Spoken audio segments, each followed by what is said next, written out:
Hello everyone, welcome to part 2 of Domain 2 Governance and Management of IT. Okay guys, in case you have not watched the part 1, the link of the part 1 is provided in the description box. You can go there and you can even download the notes for Domain 2.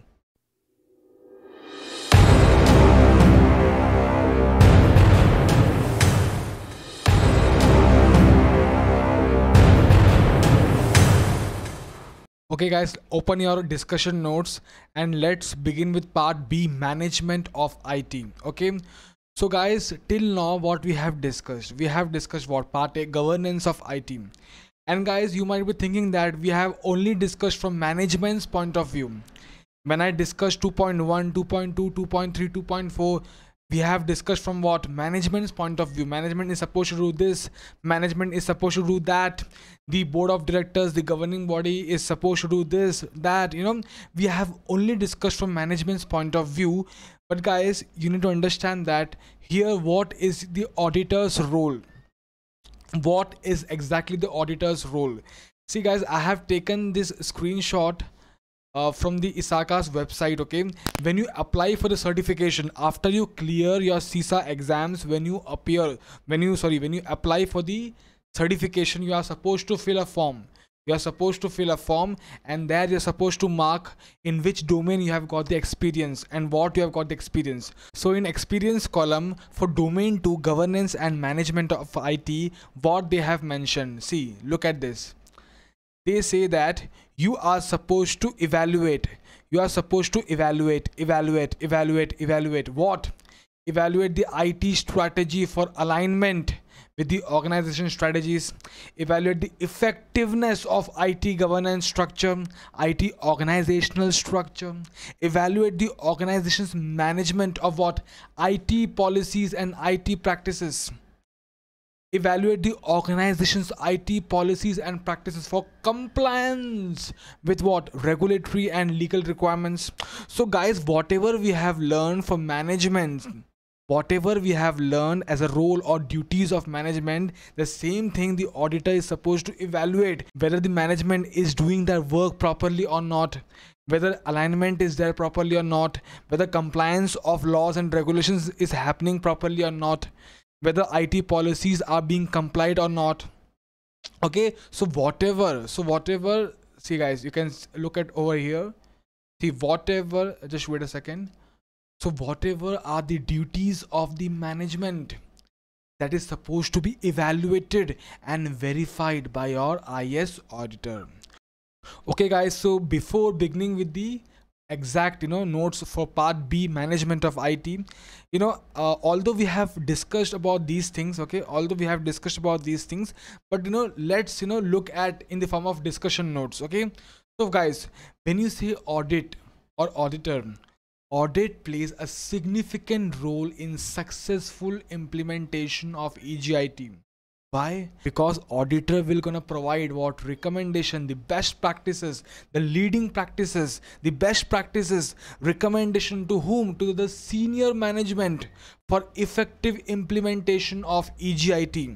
Okay, so basically audit is what? Audit plays a significant role in successful implementation of enterprise governance of IT. When I say reporting on EGIT, when I say what?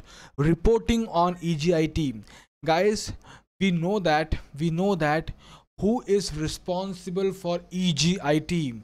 Who is responsible for EGIT? We have already discussed who? The governing body, the top management. The board of directors are the ones who are responsible for EGIT. So when you say reporting on EGIT, the auditor is auditing at highest level in the organization. Okay, so guys, there are something known as terms of reference for audit. For example, these terms of reference should include what is the exact scope of auditor, to whom he gonna report. Okay, for example, let's say audit is being done as a part of compliance of the laws and regulations. In that case, to whom? The the legal body to whom the auditor needs to report. Okay, So here the reporting line should also be mentioned. Okay, and guys, at the same point of time, the auditor should have the right to access the information. And when I say information, information could be what? Within the organization and outside the organization. Okay, so these are the terms which should be mentioned.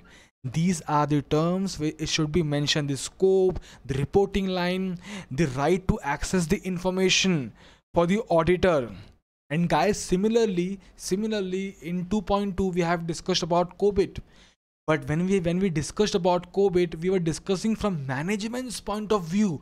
But you need to understand that COBIT is also being used by the IS auditors. And in fact, the COBIT was initially launched, the COBIT was initially issued by ISACA for auditors.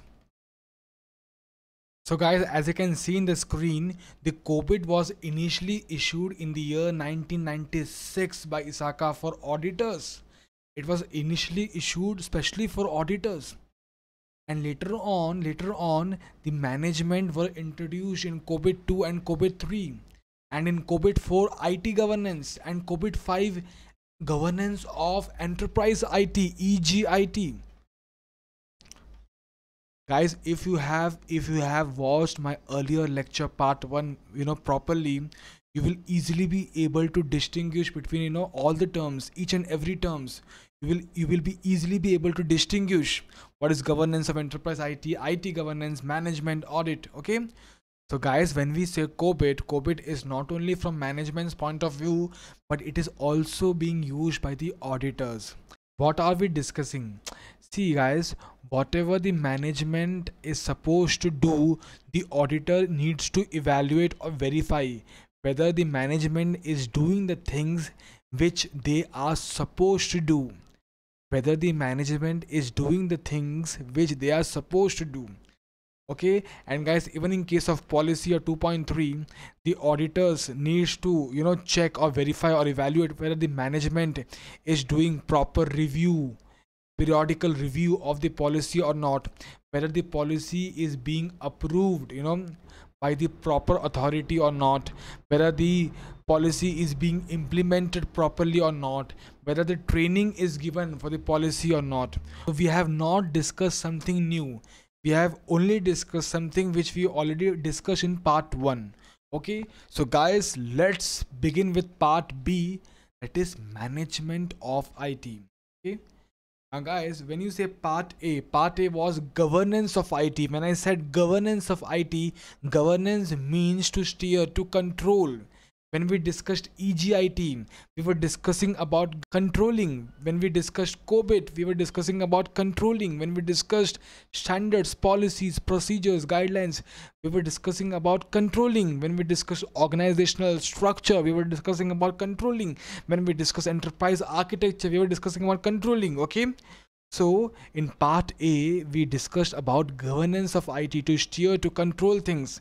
In part B, we will be discussing about the management of IT. When I say management of IT, I mean to say IT resource management, HR management, because at the end of the day, who is going to operate, who is going to work on computers, who is going to work on systems, who will be getting the access to confidential information? The human resource, the people who are working for the organization. So even HR management is also very important. So in management of IT, we will be discussing about IT resource management, human resource management, quality management, performance monitoring, so on and so forth. Okay guys, open your master chart.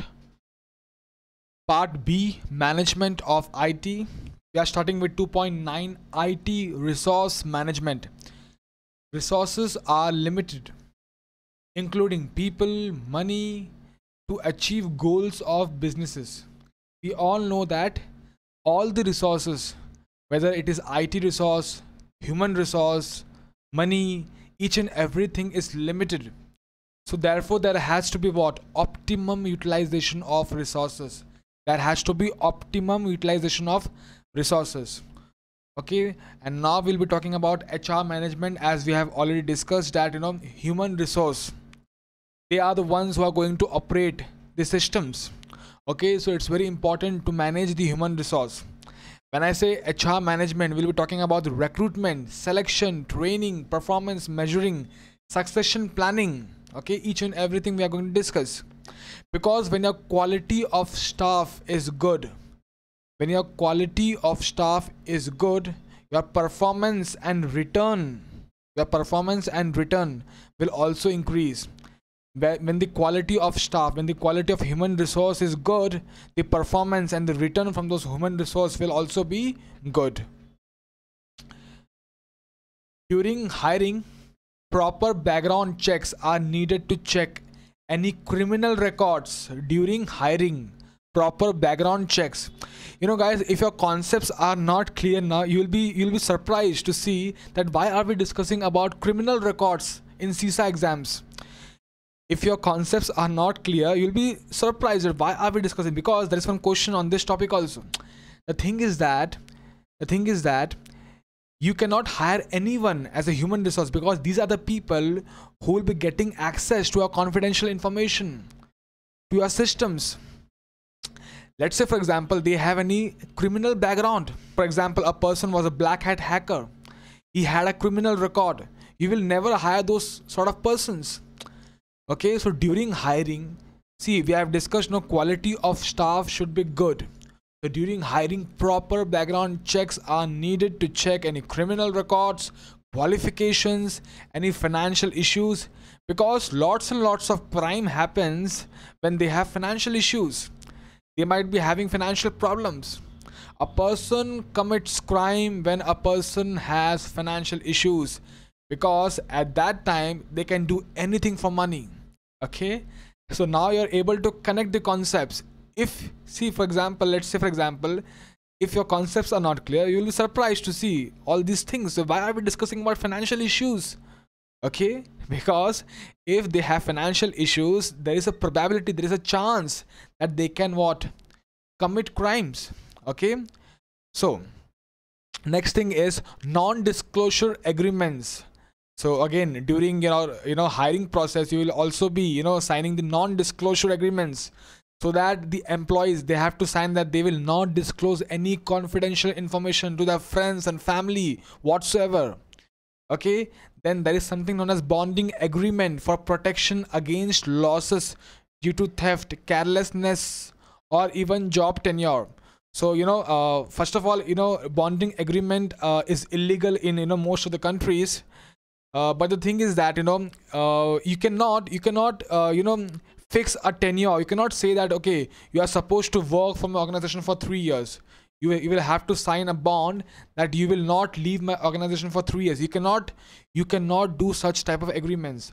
But what you can do is that you can say that, let's say for example, I train you for 6 months. You work in my organization for 6 months, you take all the trainings, all the required trainings, and if you leave my organization, you will have to what? You will have to pay me my training cost. You will have to what? You will have to pay me whatever cost I have incurred for your training. You cannot do bonding agreement, but you can at least what? You can at least protect yourself from the training cost, from the losses, from the theft loss, the carelessness of the employees. Okay, so for that, bonding agreement is allowed. But bonding agreements are generally not allowed for your job tenure. You cannot say that you are supposed to stay in the organization for 3 years, 4 years, 5 years, so on and so forth. I hope you're getting the point. Okay. So yeah, next thing is conflict of interest agreements. Conflict of interest agreements. I think we have discussed one question, like in 2.3 or 2.4. I think in 2.3, the first question we have discussed about conflict of interest. Actually, that question belongs to 2.9, but we have discussed in 2.3. But the first question of 2.3, it belongs to 2.9, conflict of interest. Restriction on secondary employment. So we have discussed about restriction of secondary employment.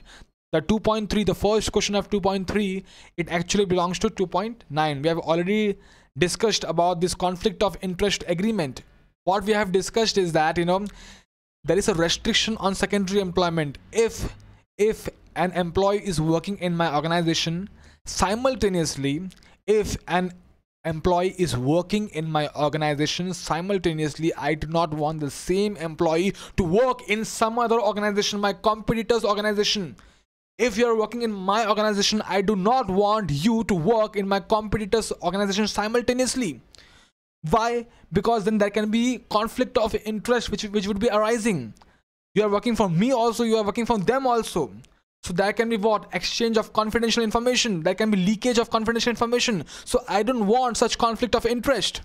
Okay, we have seen the question on this topic. The next thing is the code of conduct or professional ethics. Okay, so we'll also be issuing the code of conduct or the professional ethics documents to the employees. So this is the code of conduct. You're supposed to behave in this manner. You're supposed to protect our information assets. You're supposed to act in a responsible manner.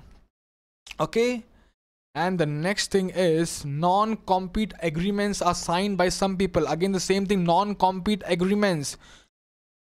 If you are working in my organization, you will not do the same business simultaneously, or if you leave my organization for maybe 2 years, for example, if you work for my organization for 5 years, if you are working in my organization for 5 years, you want to leave my organization and start your own business in the same sector. Okay, now you can have certain non-compete agreements that, for example, after leaving my organization for 1 or 2 years, you'll not be doing the same thing which what I am doing. After leaving my organization, you will not be doing the same business for 1 year or 2 year. Or for example, after leaving my organization, you'll not be going to do the same business in the same locality. So there can be non-compete agreements which is saying after leaving my organization, you cannot do the same business for 1 or 2 years. You cannot do the same business in my locality, or while in the employment itself, during the employment, you cannot do what? The business which we are doing. Okay, so non-compete agreements are signed by some people. Employee handbook shall be distributed to all employees at the time of hire, and it will include the security policies and procedures, the code of conduct, the company's expectation, the performance evaluation, on what basis we are going to evaluate a performance, emergency procedures, so on and so forth. Okay, so let's move ahead. The next thing is training, very important. Training. In training, there is one question on this topic: cross training should be there. Cross training, it simply means that more than one person is trained to perform a specific job. See guys, why are we focusing on the word training? Guys? Because there is something known as segregation of duties, SOD. Segregation of duties. What does segregation of duties say? Segregation of duties says that one person should not be doing the roles of more than one person. One person should not be doing the duties of more than one person. Guys, for example, there is this one person, and the organization wants to what? Purchase this phone. The organization wants to purchase this phone, and one person, the same person, is going to issue the purchase requisition. I mean, he's the only person. He's the person who is going to initiate the transaction. Again, he's the person who is going to approve the transaction. He is going to initiate the transaction. He is the person who is going to approve the transaction, and he is the person who is going to process the payments, and he is the person who is going to what? Record the transaction.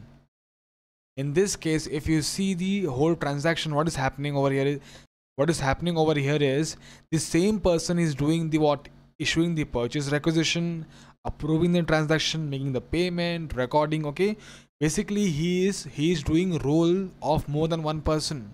In that case, fraud can easily happen. Okay, instead of buying one phone, he can order 2 phones, one for the office use, one for the personal use, because at the end of the day, He's the person who's going to approve the transaction. He's the person who's going to make the payments. He's the person who is going to record the transaction. So here fraud can happen very easily. Okay, so this is what segregation of duties says, that the duties should be segregated. Duties should be segregated. But guys, here we are not discussing about segregation of duties. Here we are discussing about training, cross training. I am not discussing about working. I am not discussing about working for more than one person. I am discussing that training should be there. Okay, each and every person should get the training. For example, let's take one example. Yeah. So guys, if you do Google search, does Apple Incorporation have a university? Does the Apple Incorporation have a university? This is what the result shows. The result says that the highly secretive Apple University, profiled in detail by the New York Times, was established by Steve Jobs in the year 2008 to train what it is meant to be an Apple employee. Okay, and before he stepped down as CEO of Apple, Steve Jobs already prepared his succession plan. Okay, so after Steve Jobs, who is going to be the next CEO, and to train that person was already started way before he stepped down as CEO. So before he stepped down as CEO of Apple, Steve Jobs already prepared his succession plan. Okay, in the form of Apple University. Okay, and if you go down, in his resignation letter, Steve Jobs wrote that, as far as my successor goes, I strongly recommend that we execute our succession plan and name Tim Cook as the CEO of Apple. And Tim Cook, in an interview, he said that he shared his view on succession planning, saying that, I see my role as CEO to prepare as many people as I can to be CEO. To prepare as many people as I can to be CEO. So what he was trying to say, he was trying to talk about the cross training. Okay, yeah. So we have seen one example on cross training also. Okay, so advantage, what is the advantage? Okay, now this can be framed in MCQ. What is the advantage of cross training? Advantage will be less dependence on one employee. Succession planning would be there. Disadvantage of cross training could be the single person knowing all the parts of system could be risky. So proper risk assessment is needed. Okay, so when you have cross training, it means that single person will be having knowledge of each and every areas, so it could be risky. So in order to prevent that, there is a need for what? Proper risk assessment is needed. Okay, so cross training has advantage also and disadvantage also. We will look at MCQs based on the above concept. Okay, now guys, the next concept is vacation. Mandatory vacation, compulsory vacation, mandatory vacation. Guys, we will discuss about this concept with solving one question. Okay, so everyone open up question number 1 of 2.9, and we'll be discussing about this concept with the help of the question number 1 on 2.9.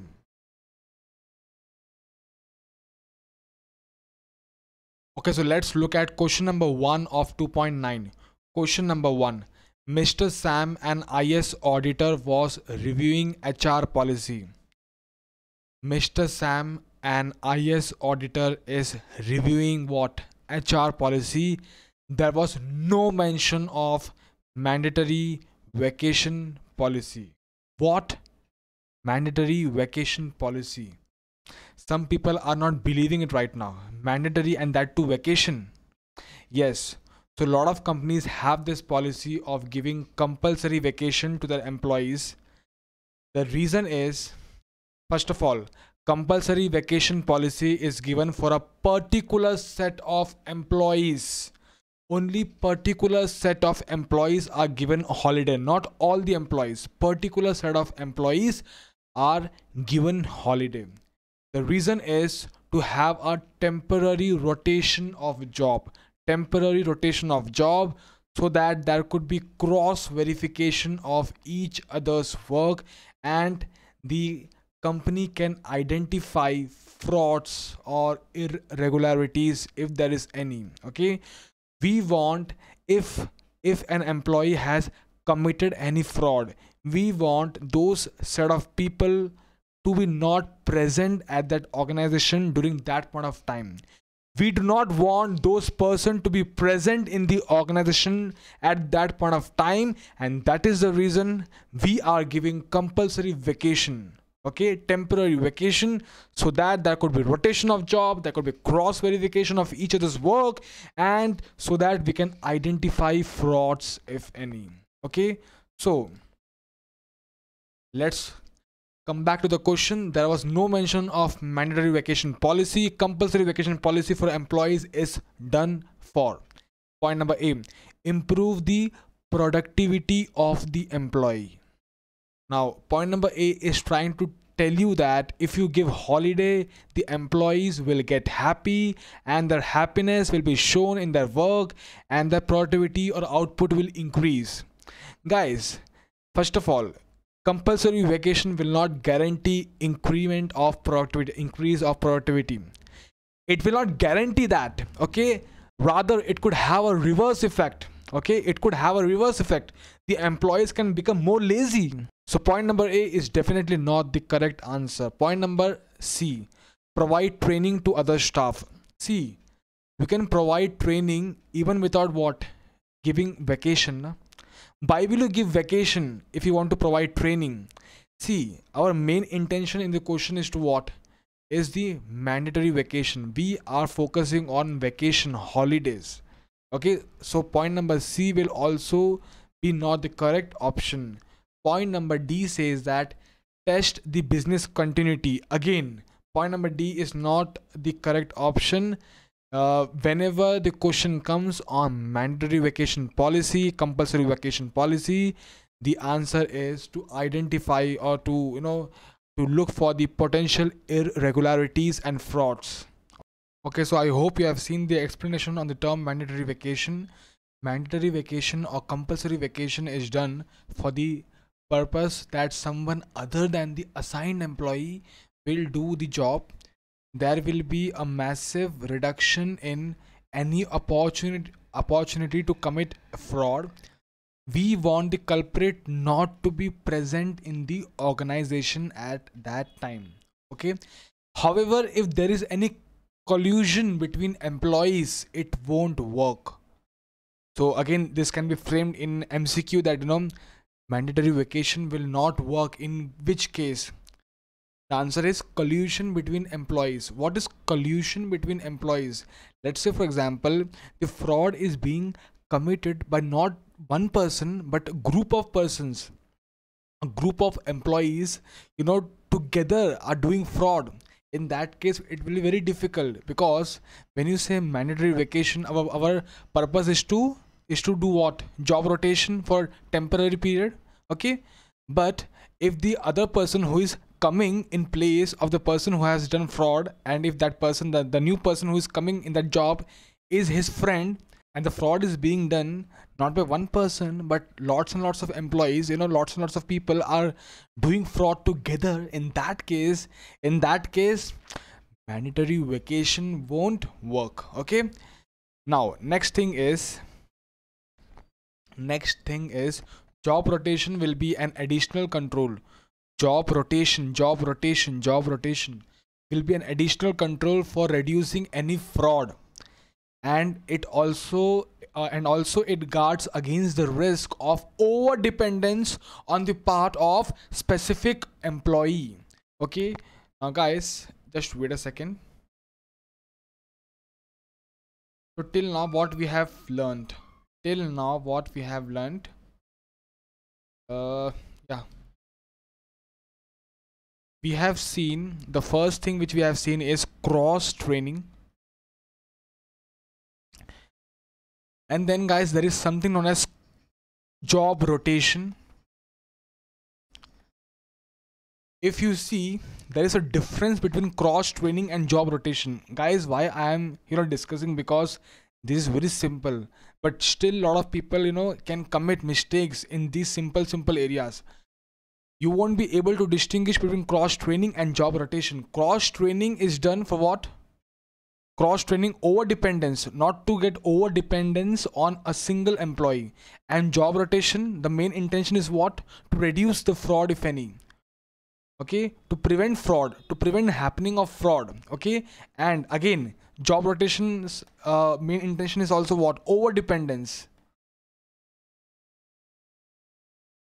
So if you see over here, job rotation, it also guards against the risk of over dependence on the part of specific employees. So job rotation, the first intention is what? To reduce or prevent any risk, and the second is what?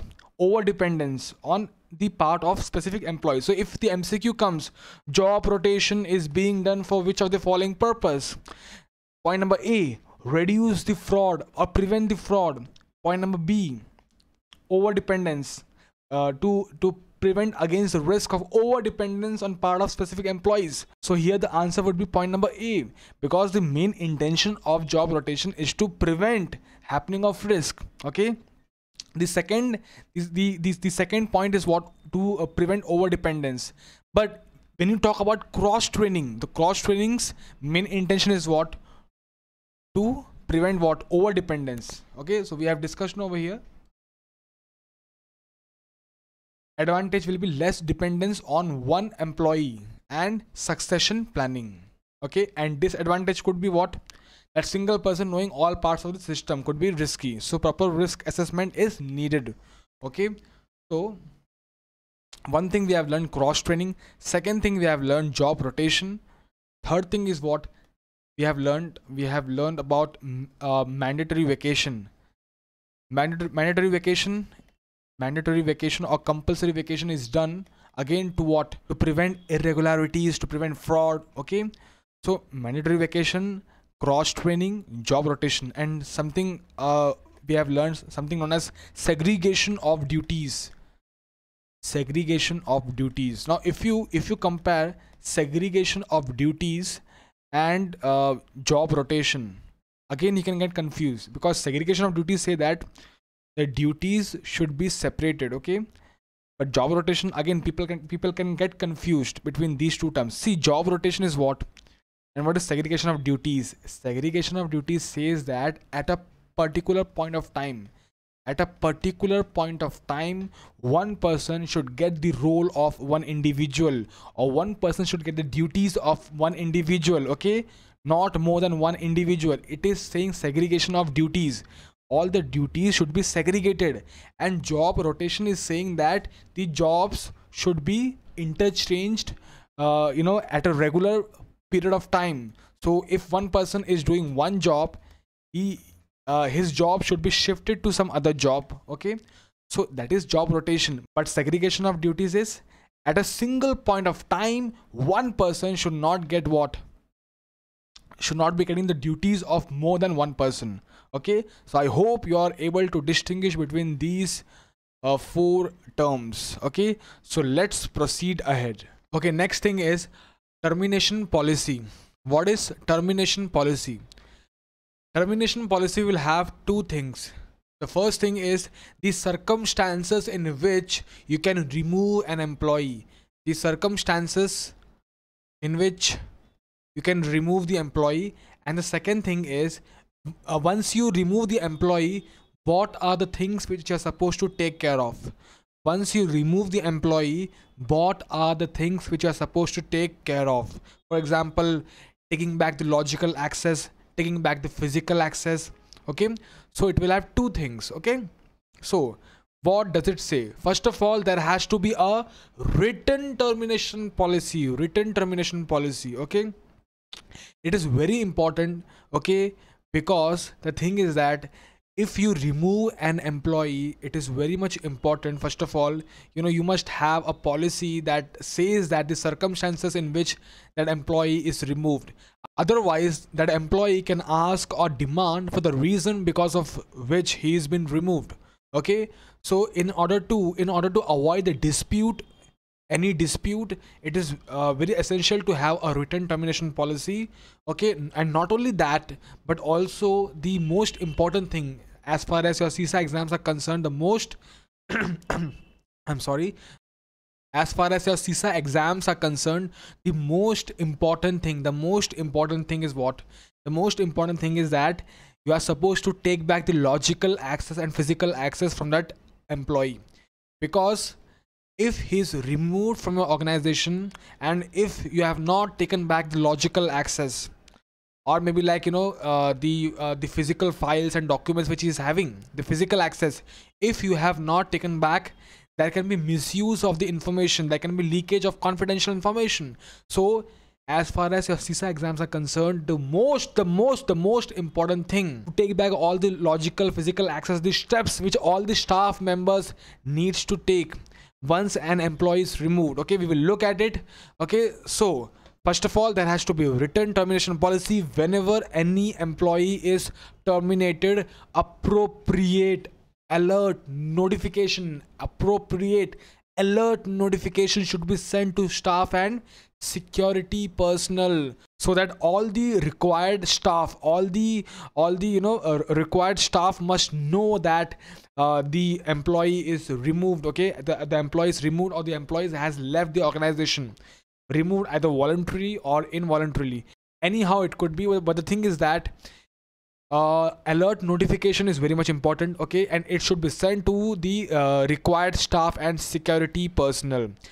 The termination could be voluntary or it could be involuntary. Okay, then the thing is that physical access and logical access, you are supposed to, just wait a second, you are supposed to take back all access keys, ID cards, badges, physical access, all the documents, all the important files, and logical access also. You are supposed to take back all the assigned logon IDs and passwords. Okay, so even taking back all the logical access and taking back all the physical access is very much important.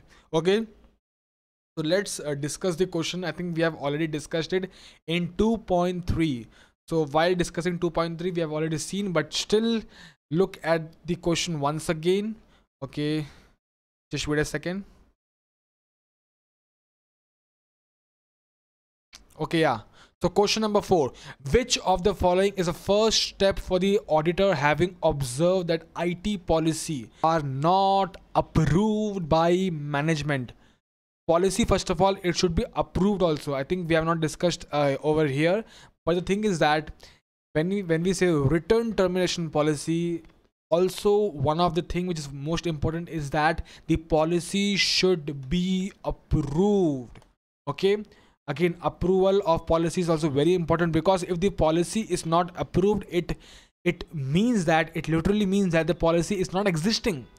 If the policy is not approved, even though the policy might be, the employees are following the policies, the employees might be, following or complying with the policy, but still if the policy is not approved, okay, it means that later on, if there is any dispute, if there is any legal action, and you are supposed to show the evidence that you have the policy, that policy needs to be approved. Okay, so even though, there is one question that even though the employees are following the policy, the employees are complying with all the policies or whatever mentioned in the policy, but the policy is not approved, the answer was you are supposed to report as a finding in an audit report. Okay, you are supposed to report that there is a non-compliance, the policy is not approved. Okay, approval is very much important. Okay, so question number 4 says that which of the following is the first step for the auditor having observed that IT policies are not approved by management? The answer is point number A, to ignore the requirement for management, to ignore, no. Point number B, to recommend that a policy should be approved. Point number C, to guide management. And point number D, to include this as non-compliance in your audit report. Okay, Here the answer is point number D, to include this as non-compliance in the audit report. Okay, then we have one more question, question number 5. An area of most concern while reviewing HR policy is the absence of. Here the answer is point number C, termination process. While reviewing HR policy, there is the policy does not include anything regarding termination process.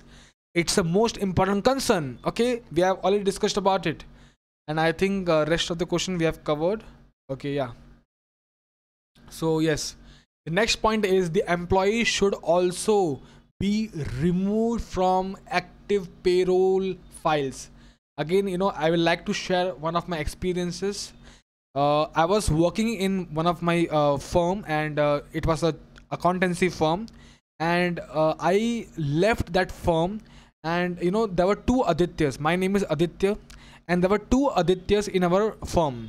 So I left the organization, and he was working, the other Aaditya was working. After 3 months, all of a sudden I see that I got a message that from a bank that I have received a particular amount, the salary amount.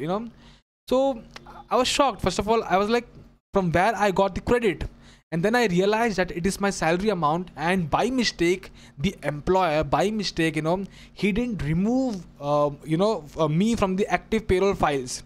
He forgot to remove me from the payroll files, and by mistake I have got the salary, his salary, the other Aditya's salary I have received. Okay, so this should not happen. So the employee should be removed from active payroll files.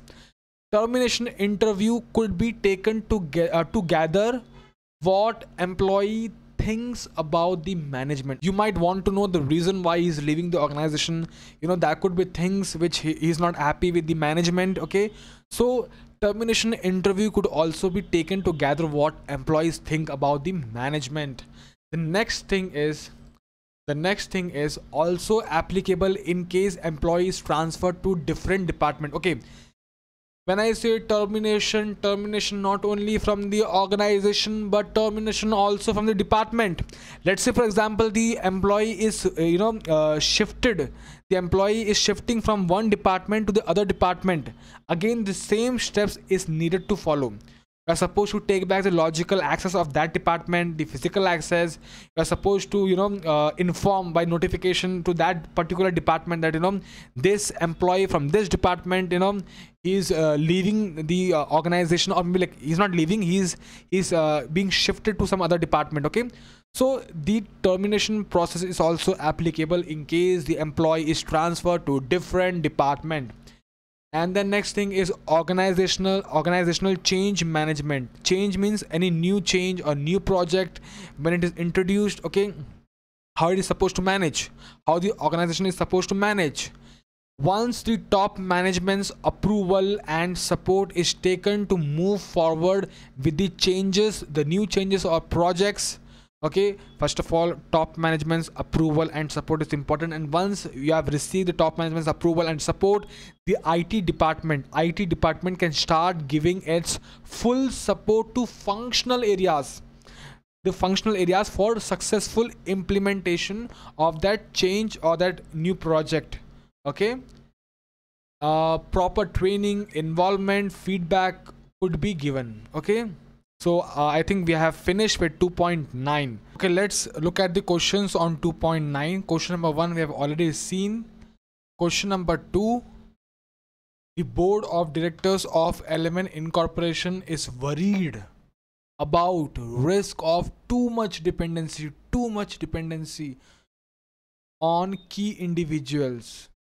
Activities which can minimize such types of risk are knowledge sharing, cross training, documented procedures, and succession planning. Okay, question number 3. Let's look at question number 3. Mr. Tim, compliance officer of LMR Incorporation, resigns. Which of the following should be done as a priority by LMR Incorporation? I repeat, Mr. Tim, compliance officer of LMR Incorporation, resigns. Which of the following should be done as a priority? Priority. by LMR Incorporation. Point number A, conducting a termination interview with the employee. Point number B, this is point number B, point number C, and point number D. Yeah. Point number B, ensuring succession plans are in place. Point number C, revoking the employee's access to all systems. And point number D, reviewing the employee's job history. The answer is point number C, revoking the employee's access to all systems. Guys, we are not saying that point number A is not, the thing which is supposed to be done.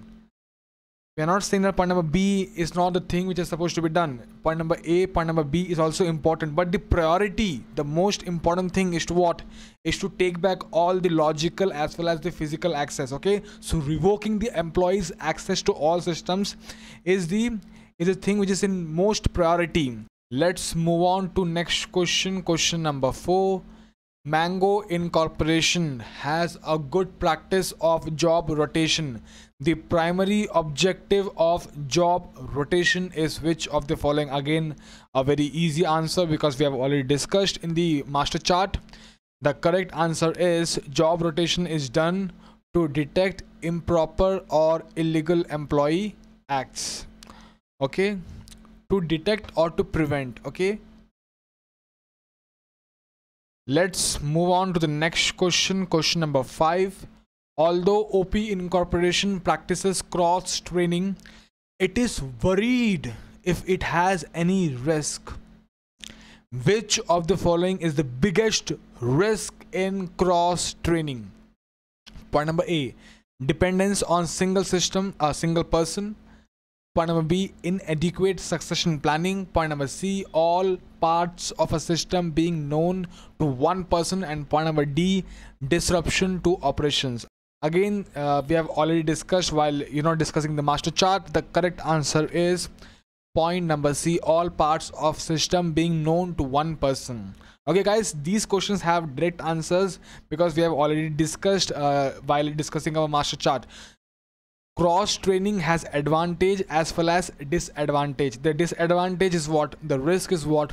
That all parts of a system is known to one single person. Okay, so risk assessment is important before going with this training, cross training. Okay, now let's move on to next question. Question number 6. Mr. Sam, an IS auditor, was reviewing security policy. Auditor is reviewing security policy. Security policy. Security policy. Which of the following is the best compensating control? Best compensating control. Best compensating control when there is no segregation of duties between IT department and end users. Now guys, this question actually belongs to domain number 5, but still we will discuss it here itself. See, when we say controls, controls are of 4 types. There is something known as preventive controls, there is something known as detective controls, there is something known as corrective controls, and then there is something known as compensating controls. Now when we say preventive controls, the main intention of preventive controls is to prevent the happening of threat, is to prevent the happening of risk. When we say detective controls, the main intention of detective controls is to detect the threat, the fraud, the risk after it has occurred, and corrective control to correct the error, and compensating control. Now compensating control is not as good as, or it is not as efficient as preventive control or detective control, but compensating control is like a substitute. It's like a substitute for preventive or detective. It is not as good as or as efficient as the other ones, but it will still take care of the happening of the events. Okay, it will still reduce the chances of the threat getting materialized. Okay, now why an organization goes for compensating controls. The first reason is the financial constraint. There are times when the organization has financial constraints, financial restriction, so they don't go for the actual controls, but they go for some substitute compensating controls. And the second reason is there are times when you cannot totally prevent happening of things or totally detect happening of things. In that case also you look for options such as compensating control. Okay, we know that it is not as good as the preventive or detective, but if prevention or detection is not possible, in that case we go for compensating control. Now let's come back to the question. Mr. Sam, an IS auditor, was reviewing security policy. Which of the following is the best compensating control when there is no segregation of duties between IT department and end users? Point number A, restricting physical access to computing equipment. Now guys, it is not always totally possible to restrict the physical access of IT department. It is not always possible to restrict the physical access. It may or it may not be possible. Okay, so point number A doesn't talk so much logic. So point number A is not the option, because you cannot totally restrict the physical access, because here we are not talking about the logical access, we are talking about the physical access. Here point number A is not talking about the logical access, point number A is talking about the physical access. Point number A is not the correct option. Point number B is reviewing transaction and application logs. We will come to it. Point number C, conducting background checks before hiring IT staff. Now no doubt conducting background checks is very much important, but again it cannot guarantee what? It cannot guarantee, that the threat cannot materialize or the risk cannot happen. Point number D, locking user sessions after a stated duration of inactivity. Again, locking user session is important, and it acts as a preventive control. But again, see guys, if you compare all the four options, now forget everything, forget all the concepts, forget all the logics. If you compare all the four options, you will easily be able to identify that point number B talks more sense. Okay, because restricting physical access, point number A, is not always possible. Conducting background checks is good, but again, if there is no segregation of duties, the question is highlighting on which term? Again, the question is highlighting on which term? Compensating control, and when there is no segregation of duties. Okay, in that case the question is talking in that sense. So point number C will also not make any sense. Now point number D is locking user session after a stated duration of inactivity. Now it acts as a preventive control, but again, if you compare point number B and point number D, point number B talks more logic, talks more sense as far as the question is concerned, because there is no segregation of duties. Okay, if there is no segregation of duties, don't worry, we will log all your transactions, we will keep an account of all your activities. Now point number B is not only preventive, it is also detective. Why it is preventive? When you have a logs, okay, you can say this to an employee that, look employee, we are taking record of all your activities. In that case the employee will be what? He will be more conscious about it. Okay, it indirectly prevents happening of fraud, and at the same point of time it also detects. Let's say for example, even after informing them, still if fraud happens, you can detect those frauds. So it is not only preventive, it is also detective, and I think it is the best compensating control. Okay, the question again is what is talking about the best compensating control, not the ordinary control. Best, we want the best control out of A to D. Best control is what? Point number B. I hope you are able to understand or differentiate between the options. Okay, on to next question number 7. Management of LMN Incorporation is planning for bringing new technology in the organization. Which of the following will be the biggest concern and priority out of the following? Point number A, cost analysis. Point number B, the security risk of the current technology.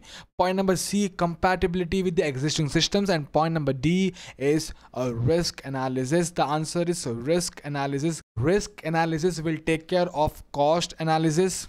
Point number D will take care of point number A, point number B, and point number C. Okay, point number D, a risk analysis, will take care of point number A, cost analysis.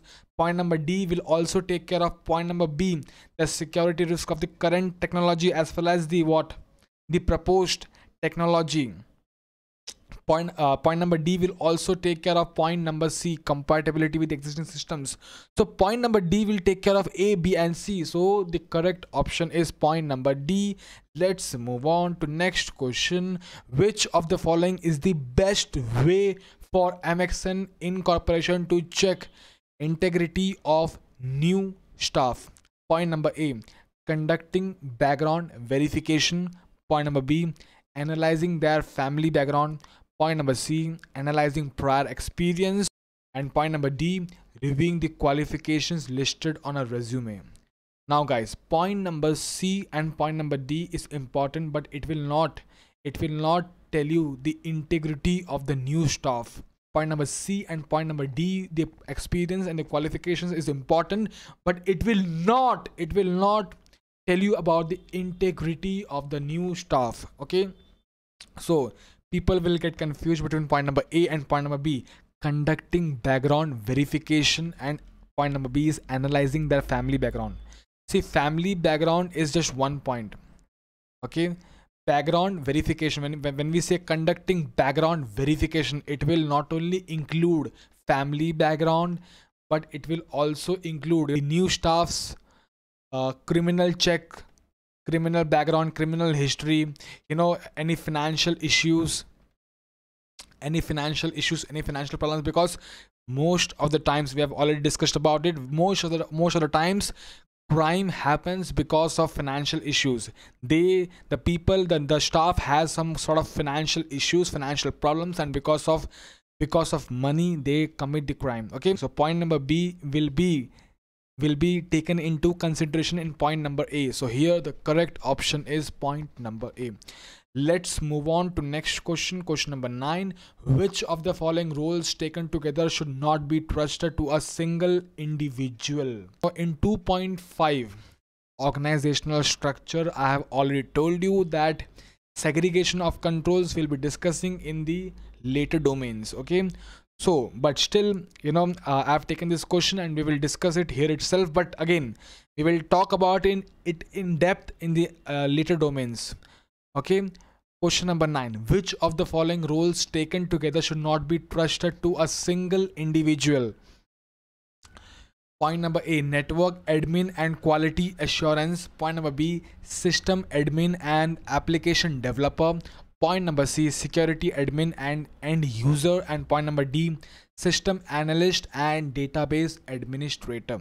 The correct option is point number B, because guys, you need to understand that if a person is an application developer, he has developed the application, as well as he is the system administrator. He is the person who's managing this entire system, and he is the person who has created or developed the system. Don't you think so? He can do anything. Okay, he can easily create backdoors. Okay, so the most risky thing is point number B, system admin and application developer. He himself has developed the application and he himself is managing entire things. Okay, so the correct option over here is point number B. Okay, so let's begin with 2.10, outsourcing. Outsourcing of what? Outsourcing of what? Outsourcing of IT functions. Here we are talking about outsourcing of IT functions, which is supporting your business needs. Okay, now IT functions can be outsourced as well as insourced. Okay, we will discuss about it, but outsourcing is done for two important reasons. Okay, when you say you want to outsource the IT functions, why will you outsource the IT functions? You will outsource the IT functions in order to save your cost as well as to get the best expert services. Okay, so you will outsource the IT functions for savings of the cost as well as what, to get the best expert services. Okay, but in your exams, if the question comes, the first priority should be given to expert services. There are 5 terms we will discuss. The first one is the insourced. When you say insourced, the IT functions can be insourced. Insourced means activities are being performed by the organization's own staff. And when we say outsourced, it means that activities are carried out by the vendor's staff. And when we say hybrid, it's a mix of insourced as well as outsourced. And then there is a term, something known as on-site. On-site means staff working on-site in the IT department. Okay, on-site, on the site, staff working on the site in the IT department. Off-site may also be called as near shore. It means that employees working at remote location but in the same geographical area. Off-site, it is off your site, it is in remote location but the geographical area is same. But when we say offshore, the next thing is offshore. When we say offshore, offshore means remote location as well as the different geographical area. Now here it is remote location as well as what, different geographical area. Offshore. Okay, offshore, here the word is used shore. Okay, now this is the terms which we have discussed, the basic terms. Okay, now guys, we have seen the basic terms. Okay, and now we will discuss that, you know, how will you choose which option to go for. I mean, how will you choose whether you want to go for outsourcing or not? How will you decide? Okay, this is the first question. This is the first question, that how will you decide whether you want to go for the outsourcing or not? Okay, so you will consider the following questions. Is the activity a core function of your company? Is the activity a core function of your company? Because you will not want to outsource your core function. The core functions are the functions which generates the revenue for your organization, which is your main function. The functions, the activities in which you are experts, the activities which is creating value to the customers, the activity which is generating profits. Okay, so core functions, you're already the experts, and why will you outsource it? Okay, so they say that the core functions should not be outsourced, only non-core functions, the day-to-day functions, non-core functions, the day-to-day functions should be outsourced. So core functions should not be outsourced. The second question is, does it needs expert or specific knowledge? Okay, again, you're supposed to think upon it. Does it require any expert knowledge, any specific knowledge? The cost, the quality factors, your own experience, your past experience on those activity. Then compliance of laws, any sort of restrictions from outsourcing in offshore locations. Do you have any restrictions? Is there any restrictions from outsourcing in offshore location? Okay, so you will also take this into consideration. Okay, so we have seen the terms, the basic terms, and then the first question is what? How will you choose whether to go for outsourcing or not? Okay, now let's proceed ahead. The next thing is, now the first thing is what? First thing is you have decided whether to go for outsourcing or not. Now, if you have decided that yes, we are supposed to go for outsourcing, what are the next steps for outsourcing? Okay, so here we are going to learn, once the outsourcing strategy or once the sourcing strategy is finished, the next thing is to look for the steps for outsourcing. The first step is, you will note down and properly define IT functions to be outsourced. Okay, first thing, you will note it down, what are the IT functions which you want to outsource. The second thing is, define and describe service level agreements.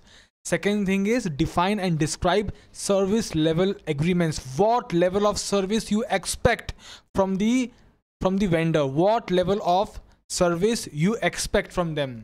The third thing is, check in-house cost versus third-party bids. Okay, so whatever are the third parties, you will take their quotations, their bids. You will check your in-house cost versus their bids.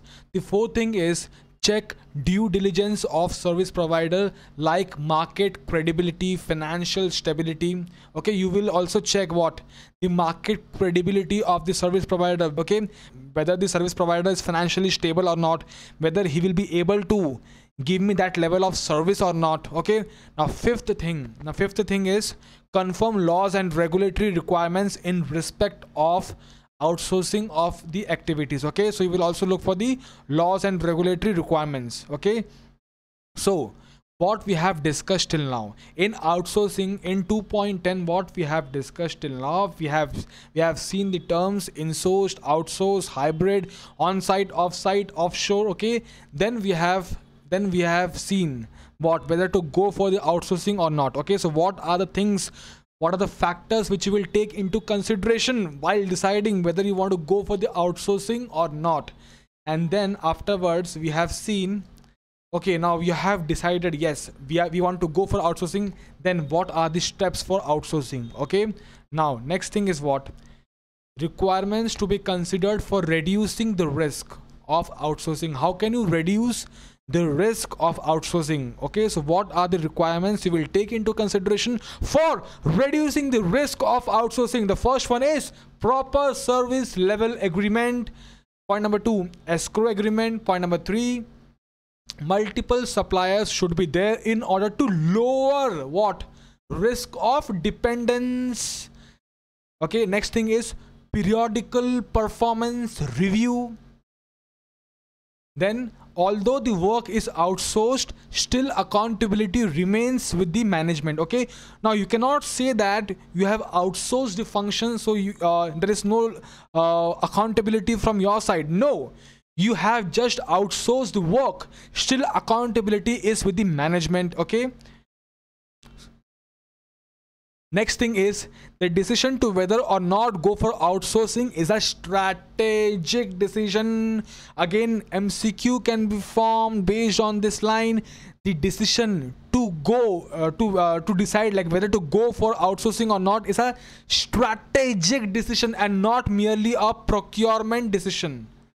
Do you understand what is strategic and what is procurement? Procurement is like, you purchase raw materials. Okay, procurement decision, you're not just just giving a service. No, you have to decide from strategic point of view, keeping in mind your business requirement. Okay, you cannot just take the decisions like the way you decide for purchasing like small raw materials. No, it's not a procurement choice, it's a strategic decision. Okay, vendors should comply with the organization's information security policy unless vendors' policies are already agreed in advance by the company. So we also want that the vendors should comply with our information security policy, with our requirements. Okay, with our service level. That's why we have kept service level agreements unless vendors' policies are already agreed in advance by the company. Okay, next thing is organization's approval if vendor goes for subcontracting or changes its subcontractor. Okay, now we will look at one MCQ on this line. The organization has outsourced their IT functions. Now the contractor again gives to some other contractor. I mean to say he is subcontracting the function. Okay, now when the organization, the third party, the vendor is again subcontracting it. Okay, now there could be what? There could be risk that there could be non-compliance of your security requirements, whether each and everything will be there properly or not. Okay, so the thing is that organization's approval is needed. The vendor cannot just subcontract the function. The vendor will have to take what? Organization's approval if he is going for subcontracting or changes in its subcontractor. Okay, so we have discussed what we have discussed till now. We have not discussed anything extraordinary. 2.10 outsourcing, whether you want to outsource your IT functions or not. So initially we have seen certain terms, and then we have seen the factors which you will take into consideration. And after that, once you have decided to go for outsourcing, what are the steps for outsourcing and how will you reduce your risk of outsourcing? Okay, now let's proceed ahead. Okay, so the next thing is the IS auditor is supposed to regularly review the contract and service levels to ensure that they are being complied. The IS auditor, okay, now it is the duty of the IS auditor to regularly periodically review the contract, the service levels to ensure that they are being complied. The IS auditor could also review outsourcers' documented procedures and results of their quality programs like IT, IL, CMMI, etc. Okay, next thing is choosing the right supplier is very much important for continuity of services and businesses. So that is the reason we have said that it is a strategic decision and not merely a procurement choice. Okay, because at the end of the day you want to run your business, you cannot shut your business. Okay, so choosing the right supplier is very much important. Okay, now next thing is, now from exam point of view, there are three areas which we will discuss. Okay, and this is the area from where you can get lots and lots of questions. Okay, so first area is what? The most important aspect to be seen in outsourcing contract is what? Now this is something from management's point of view. Okay, now what will management look at the things? The management will look at the desired output, the service level output. Okay, CIA, confidentiality, integrity and availability, that's the security objectives. Then right to audit clause. Okay, whether you have the right to audit the vendor or not.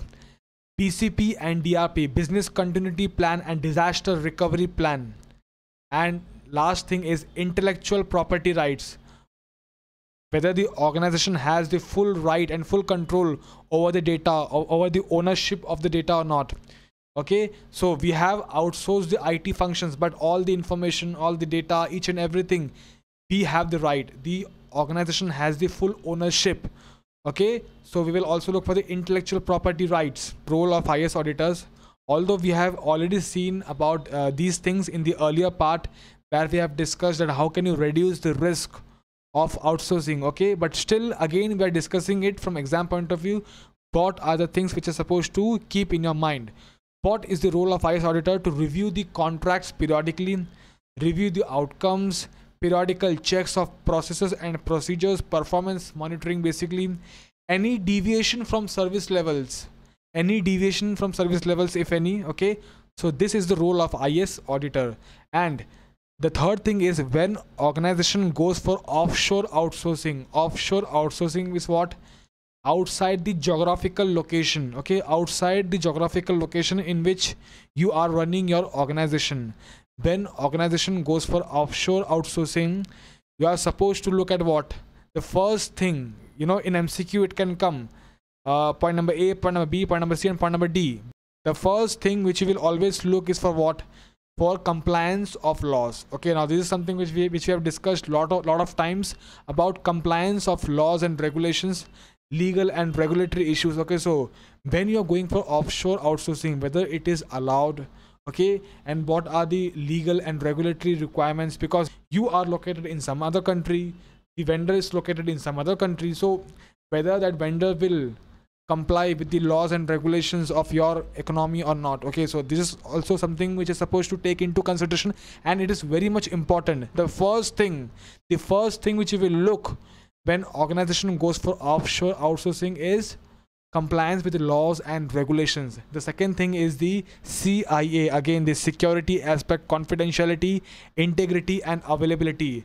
The next is the continuity of business, BCP, DRP. And next thing is the telecommunication issues, telecom problems. Okay, so we have finished with the 2.10 and now let's look at the questions on 2.10. Okay, so let's start questions on 2.10. Question number 1.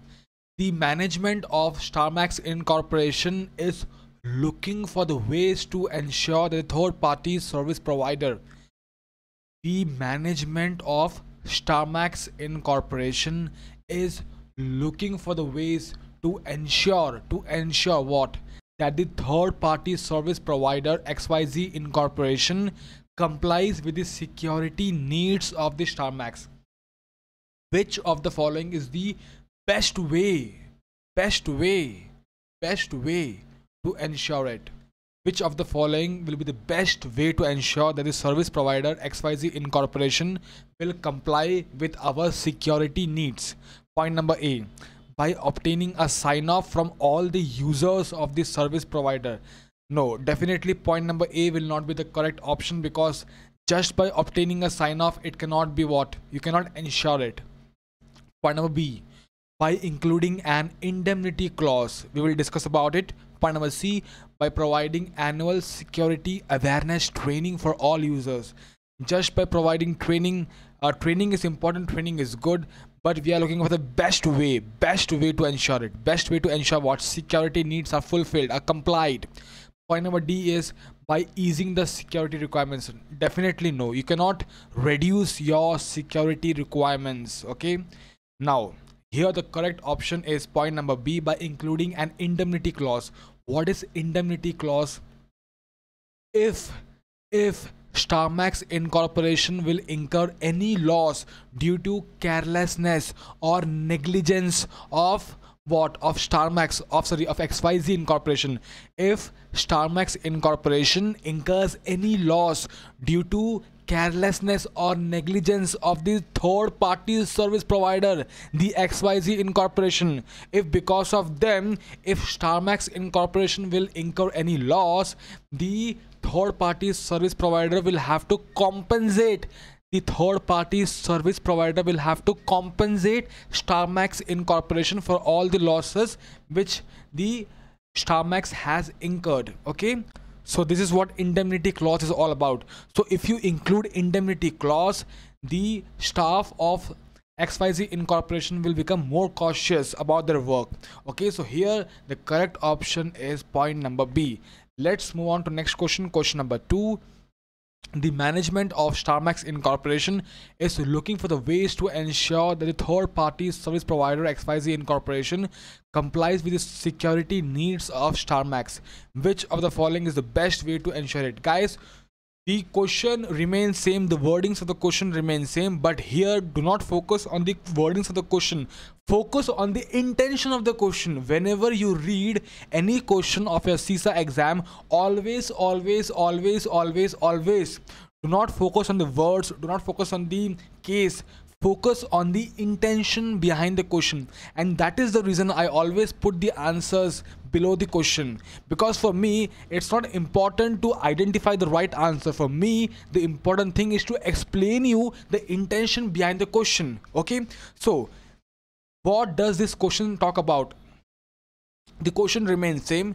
Point number A, whether the vendor agrees to provide an internal audit. Now guys, this question's main intention is regarding internal audit versus external audit. Now guys, we want the right to audit clause in the service level agreement. We either want the right to audit to be given to us, we want the service provider to give the right to audit them, okay, to us. If he can't do that, at least we want external parties independent audit report, external independent audit report.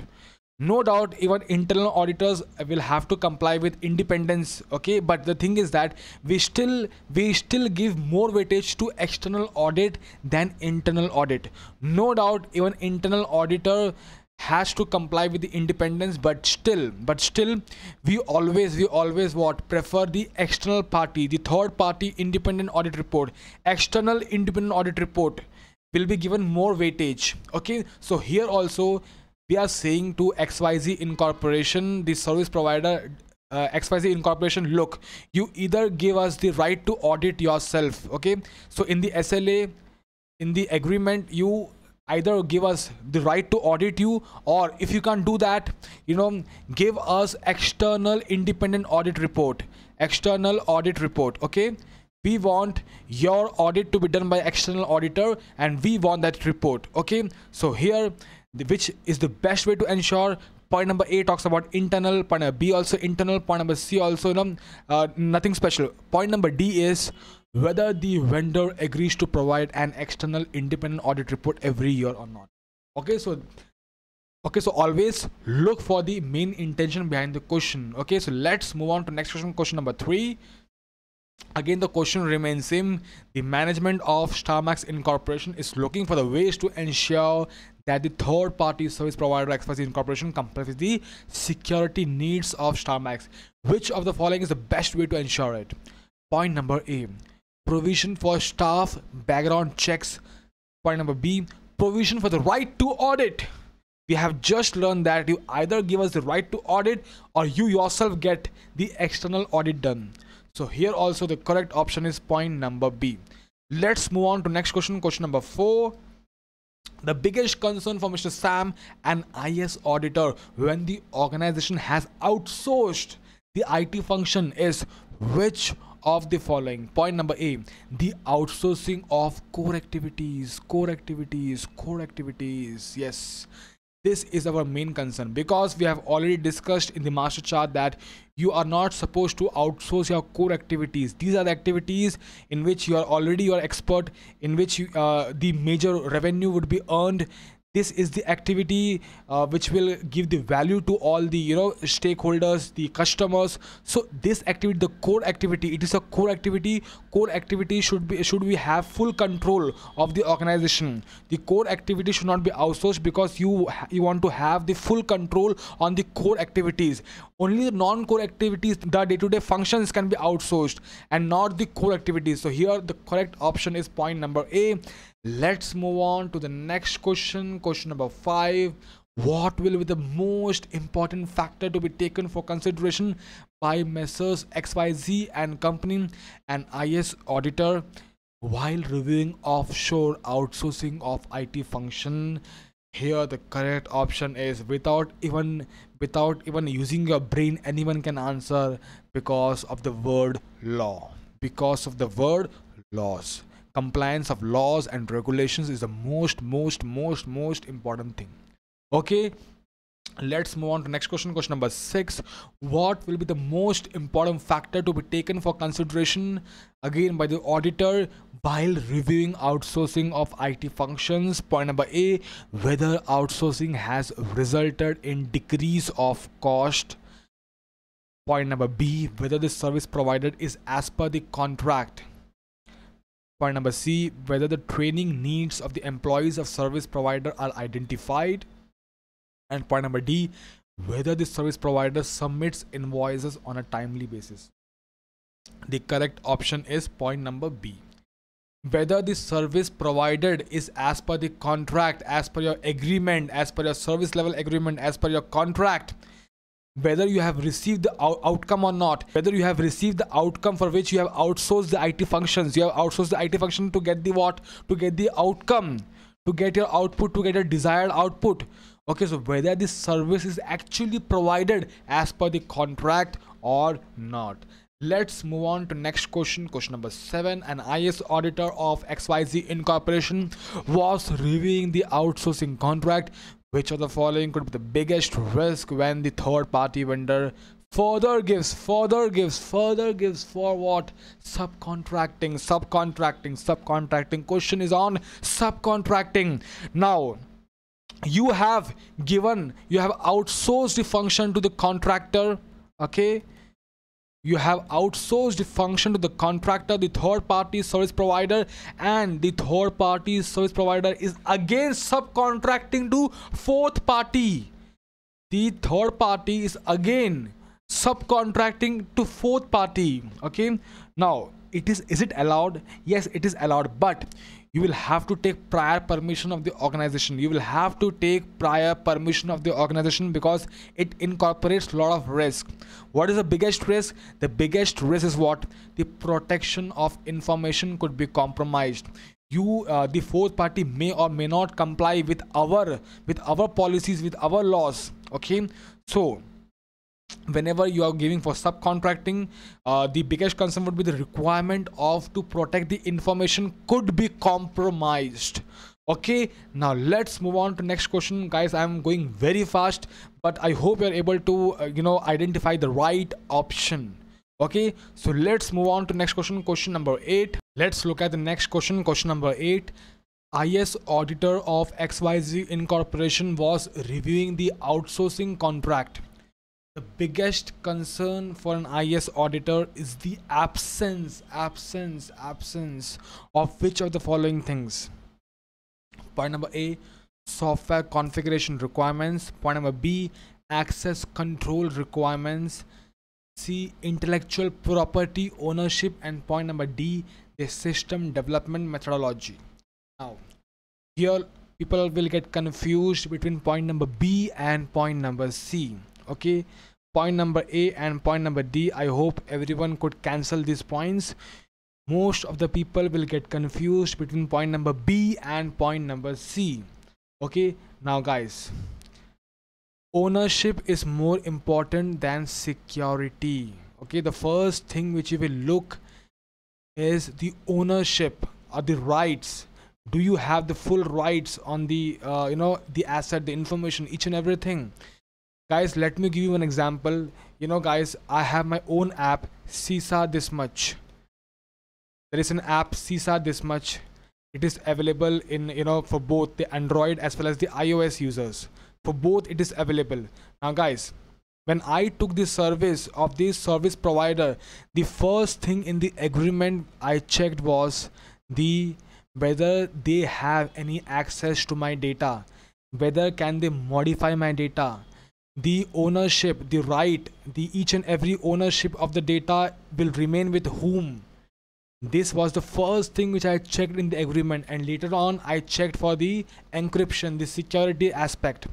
The first thing in the agreement I checked was the ownership, the right of the data, that whether I have the full ownership on my data or not. Will they have the access to my data? Okay, so this was the thing which I looked at first when I was looking at the agreement, and afterwards I looked at the security aspect. So intellectual property ownership is more important than what? The access control requirements. Okay, so point number C is the correct option over here. Let's move on to the next question, question number 9. Which of the following could be the best way to manage access rights,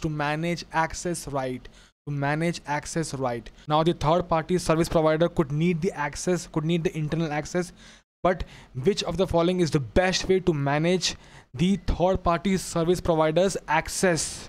Okay, now here point number A is including a penalty clause. Now guys, look at always when you get confused in any of the question, when you feel confusion in any of the question, always look at the main word of the question. The main word of the question is what? Managing the access right. And the point number A talks about the penalty clause. No link, no relation. Okay, the question is talking about the managing the access right, best way to manage the access right. Okay, so point number A is definitely not the correct option. Point number C, providing full access. You cannot provide full access. Point number D, providing right to the service provider to delete IDs when work is completed. You cannot give them the liberty to delete the IDs whenever they want. You cannot give them the liberty. So here the correct option is creating user access on a need to know basis with expiration dates. Okay, so let's move on to next question, question number 10. Which of the following is the best way to check the performance of third party service provider? Which of the following is the best way to check the performance of the third party service provider? Point number A, the number of support staff. Point number B, the number of incidents solved in first call. Point number C, support timing window. And point number D, the qualifications of the support staff. Guys, again, you are getting confused. No problem, no issues. Look at the requirement of the question. The question is highlighting the most on what? Best way to what? Best way to what? To check the performance of the third party. Performance. How will you know the performance? By the number of incidents solved in the first call. This is the best thing which can give you idea about their performance, that how much incidents they solve in first call. Okay, what is their level of efficiency of their work? Okay, so I hope the thing is clear. Let's move on to next question. Question number 11.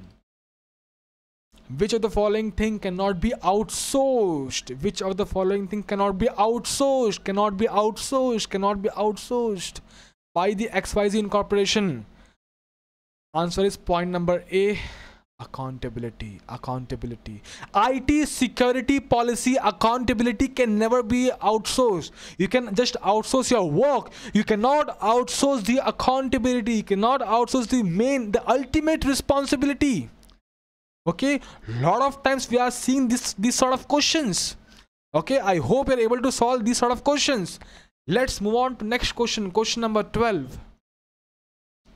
Biggest reason any organization will want to go for outsourcing.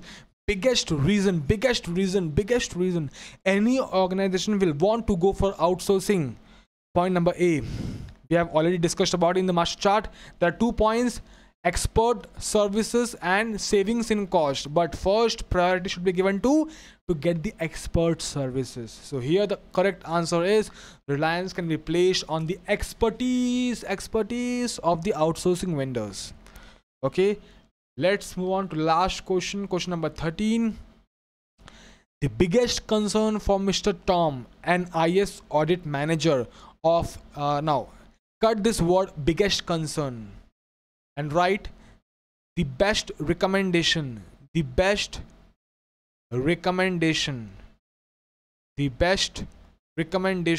Mr. Tom. Cut this word biggest concern and write down the best recommendation by Mr. Tom, an IS audit manager of RTP Incorporation, when it comes to the notice of him that outsourcing service providers were appointed without any formal written agreement. There is no agreement, there is no contract. Without any formal written agreement, you have outsourced the services. The best recommendation. Now, even without looking at the option, you can answer this sort of question. Always the first thing is if. Now here the question is talking about the recommendation. Okay, if the question was saying the best action, and if the option has to report as finding in the audit report, if the question had the best action and if the option had to report as a finding in the audit report, the answer would have been to report as a finding. But here the option of reporting is not there. Okay, the next thing is what? After reporting, what you will recommend them to ensure that the formal contracts are in place. You will guide them, you will recommend them the importance, you will tell them the importance of having a formal contract. Okay, so the best recommendation is what? To ensure them that the formal contracts are in place. Okay, so let's begin with 2.11, IT performance monitoring and reporting. IT performance monitoring and reporting 2.11. Now this 2.11 is divided into three parts. First, we will discuss about the introduction of IT performance monitoring and reporting, and then IS auditor's role, and the third thing is the methodologies and tools for monitoring IT performance. Okay, three things: introduction, IS auditor's role, and methodologies and tools for monitoring IT performance. So let's begin with the first part, introduction 2.1. Just wait a second. Yes, introduction. Now guys, there is an increase in IT expenditure and investment in each and every organization. Okay, all the organizations are going for lots and lots and lots of IT expenditure, IT investments. Okay, now when the investment increases, investment of the funds increases, there will definitely be high expectation of the stakeholders, the shareholders, for deriving the best use, for deriving the proper returns, the monetary returns from IT. Okay, and this is the reason we were discussing the core concepts. Okay, now I hope you are able to understand why we have invested in core concepts. Because if your core concepts are not ready, you will be surprised. You will think that why the stakeholders want best performance of IT, why they are worried about IT performance. Okay, so that is the reason, you know, I'm going from beginners level to the advanced level. Okay, you want the organization, first of all, it has increased the IT expenditure, IT investment, and because of that you want what high expectation. Your expectations have increased. You want the best use, the best value from IT, the best returns from IT. So if you want the best use of IT, monitoring is needed. Don't you think so? If you want the best use of IT, we want to monitor things. Okay, if you don't monitor, how will you know that whether you are getting the best value from IT or not? So monitoring is needed. And when you say monitoring, okay, when you say monitoring, you need performance indicators. Defining performance indicators. What are performance indicators? Performance indicators will give you the indications of the best performance happening. Performance indicators gives you the indications. For example, you are appearing for the mock test. After viewing my CISA-This-Much lectures, if you appear for my mock test, okay, it will give you indications that you will going to clear the CISA exams. Your performance indicators, indications. Okay, long-term goal is divided into short-term goals. These short-term goals are the indications that you will achieve your long-term goal. Okay, so monitoring is needed. For monitoring, you are supposed to define the performance indicators.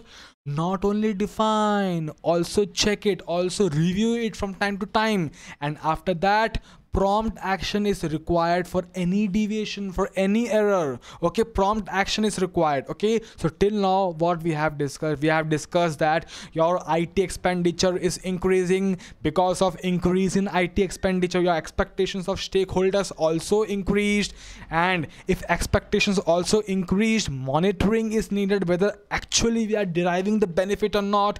When you say monitoring, the long-term goals needs to be divided into short-term goals, which are known as the performance indicators.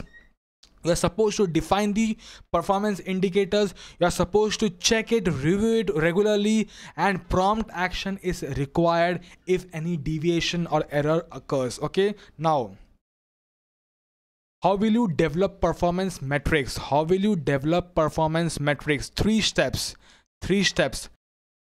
First is to establish critical processes. What are the critical processes to satisfy my customer needs, to satisfy my market needs? What are the critical processes? And in all those critical processes, what level of output I expect? So identification of output required for each and every critical processes. And third thing is what? Identify small achievable targets for which results can be scored. See, we have discussed small achievable targets, small indications, small achievable targets for which results can be scored. So 3 steps for developing performance metrics: establish critical processes, identify output required, and third thing is identify small achievable targets for which results can be scored. Okay, next thing is IS auditor's role. IS auditor will have to ensure that the performance metrics covers compliance with regulations and laws, contributions to business goal, meeting stakeholders' needs, key IT processes. All key IT processes are covered or not.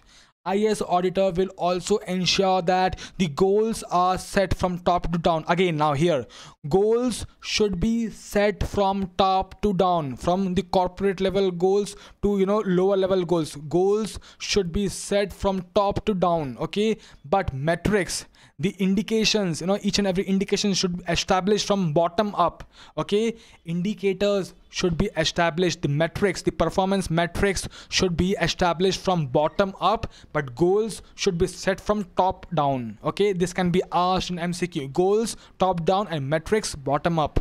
Okay, so let's move ahead. The next thing is methodologies and tools for monitoring IT performance. Methodologies and tools for monitoring IT performance. Again, now guys, we are not supposed to go in depth in each and everything. Just basic 2 to 3 lines has been given in your CISA review manual. Just basic 2 to 3 lines for each and everything is given in your CISA review manual, and just whatever I have written, just learn. That's it. You don't need to go in depth in each and everything. That's it. Whatever I have written is more than sufficient. Okay, now methodologies, performance improvement methodologies, COBIT, ITIL, okay?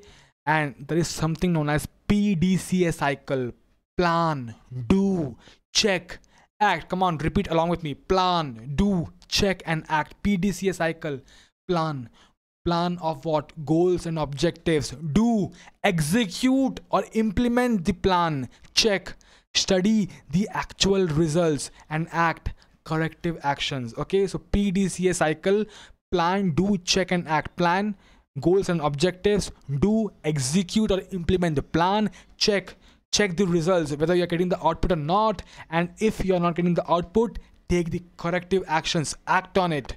Okay, next thing is tools. In tools there are 6 to 7 tools. Okay, now let's learn one by one. First tool is Six Sigma tool. Six Sigma tool focus only on two things, and most importantly, the one thing which is defect reduction. Anything outside customers specification, anything outside customers requirement is considered as Six Sigma defect. Okay, anything which is outside the customer specification is considered as a Six Sigma defect. Okay, so two things: Six Sigma defect reduction and process improvement. Six Sigma focus only on two things: defect reduction and process improvement. Okay, next tool is IT balanced scorecard. IT balanced scorecard, again, it's a IT governance EGIT tool that helps in alignment. It's a management evaluation technique for assessing IT functions and processes. Okay, now IT balance scorecard will also take the help of something known as KPI, key performance indicators. Okay, IT balance scorecard is also a tool. It's a management evaluation technique for assessing IT functions and processes, okay, with the help of KPI. What is KPI? KPI is key performance indicator. Okay, focus on indicators, also known as performance drivers, that whether a goal will be reached or not. Okay, so small indications, small performance drivers, that whether you are moving towards achieving your goals or not, whether a goal will be reached or not. Okay, it deals with all sorts of good practices, indicators of capabilities, etc. Okay, next thing is benchmarking. Benchmarking, as the name itself tells you, benchmark, compare with whom? Your peers and competitors. Comparing performance with peers and competitors. Basically, it means learning the best ways of conducting the business, learning the best ways of conducting the business from comparing your performance with the performance of your competitors, your peers' performance. Next thing is the root cause analysis. Again, the name itself tells you root cause. Find out the origin of events, the roots of the events. Learn from the consequences. Again, MCQ can be formed. What is the main purpose of root cause analysis? To learn from the consequences, to learn from the errors, to learn from the issues, to learn from the issues and develop necessary controls, to learn from the consequences and develop the necessary controls. Find out the origin of events, learn from the consequences, and develop necessary controls. Next thing is business process re-engineering. Again, the name itself tells you all the business process needs to be re-engineered, redesigned for two purposes: performance improvement, again same, performance improvement and cost reduction. Redesigning for two purposes: to improve the performance and to reduce the cost for satisfying the market needs. Okay, and the last one is life cycle cost benefit analysis. Again, the name itself tells you life cycle cost, lifetime cost, life versus lifetime benefit versus lifetime benefit. Life cycle cost, estimated cost of maintenance, updates, failures, each and everything throughout the lifetime, and you will compare with all the life cycle benefits, all the monetary benefits, all the non-monetary benefits. Okay, all the life cycle benefits and all the life cycle cost. So guys, you don't need to go in depth in each and everything, just learn whatever is written over here. That's it. Okay, now let's move on to the questions on 2.11. Okay guys, let's look at questions on 2.11. Question number 1, the management of element incorporation wants to know which of the following things will help their organization for implementing an IT balanced scorecard. Which of the following things will help their organization for implementing IT balanced scorecard? The answer is, we have just discussed the key performance indicators, defining the key performance indicators. Okay, the question is talking about the balanced scorecard and the answer is key performance indicators. See, it's all the magic of the words, the key performance indicators. You know, there are some highlighted words which I have mentioned in the master chart. Okay, if you do that master chart really well, you can answer these sort of questions really fast, really easily. Okay, so let's move on to next question. Question number 2, Mr. James, a senior IS auditor, was reviewing the IT balance scorecard. He found that the key performance indicators are not properly measurable. The key performance indicators are not properly measurable. It means that the key performance indicators are not giving the proper indications. The key performance indicators are not giving the proper indications, are not properly measurable. Which of the following will be the biggest concern of Mr. James? Point number A, in the absence of measurable performance indicators, a balance scorecard, IT balance scorecard, cannot be used for evaluation by management. See guys, management will anyhow gonna use the balance scorecard. Okay, our question is what? The question is focusing that the key performance indicators are not giving the true indications, are not properly measurable. In that case, what will happen? You will give wrong indications. In the absence of measurable performance indicators, misleading indications, wrong indications of IT performance could be presented to the management, and because of the wrong indicators, management could take wrong decisions. The biggest concern over here is what? You will give misleading indications to management, and because of that, management will take wrong decisions. Okay, so this is the biggest concern. Point number A talks about what? The balanced scorecard cannot be used. See, management will anyhow gonna use, but they will take wrong decision after using that. Point number B is, in the absence of measurable performance indicators, IT project can fail due to excessive cost. See, IT project will fail or it will not fail. It will happen in future. But the biggest concern is what? You are going to give the wrong indicators, and because of that, wrong decisions will be taken by management, and because of wrong decisions, IT project may fail in the future. You don't know about that, but the biggest concern is what? You are giving misleading indicators. Point number D, in the absence of measurable performance indicators, IT SLAs might not be accurate. See, again, IT SLAs may be accurate, may not be accurate, but the thing is that you are giving wrong indicators. This is the biggest concern. So answer is point number C. Let's move on to next question. Question number 3. The management of KLT Incorporation wants to know the biggest reason for measuring performance. The biggest reason for measuring performance. The biggest reason for measuring performance is to optimize the performance. Optimize, guys. Optimization. Optimize word takes care of each and everything. It takes care of to reduce the error. It takes care of to analyze the performance. It takes care of each and everything to reduce the cost. Increase the returns, each and everything. When we say optimization, optimize takes into account each and everything to optimize performance.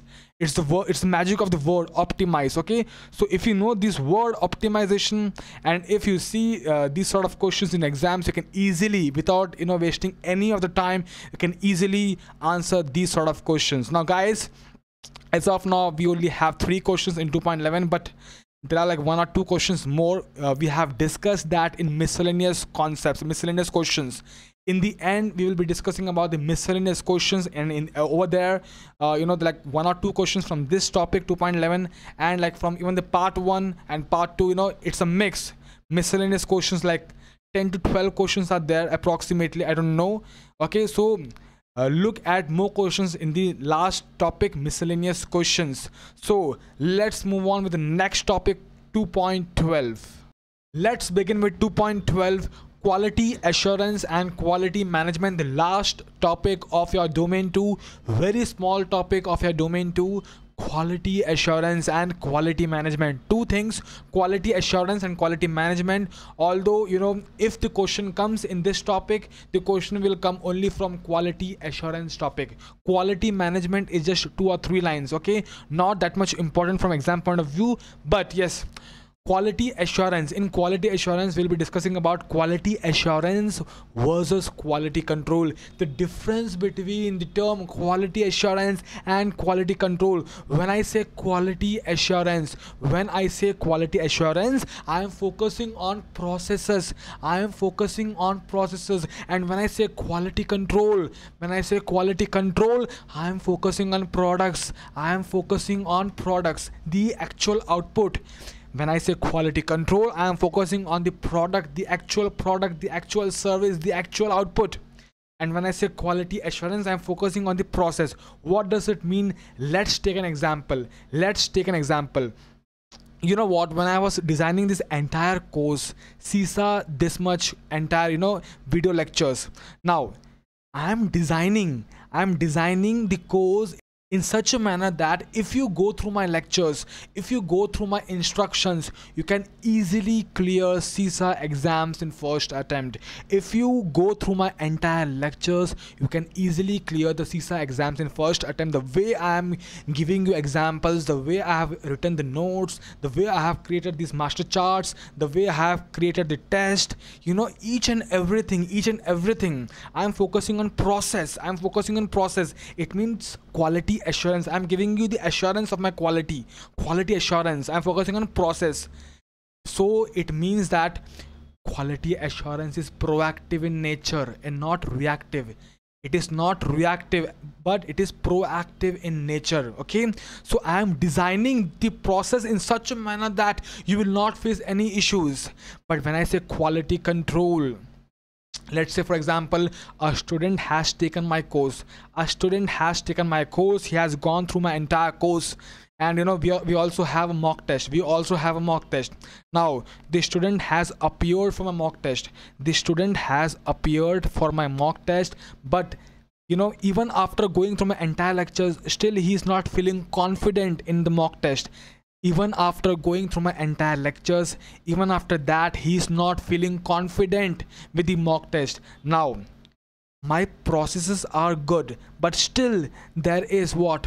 The product has some issues. The output. If you're not ready for the exams, if even after learning from me, even after that, if you're not properly ready for the exams, then there is some issues.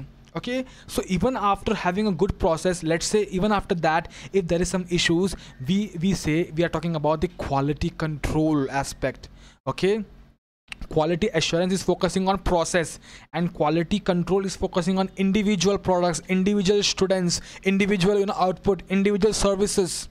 Okay, quality assurance, process, quality control, products. One more example.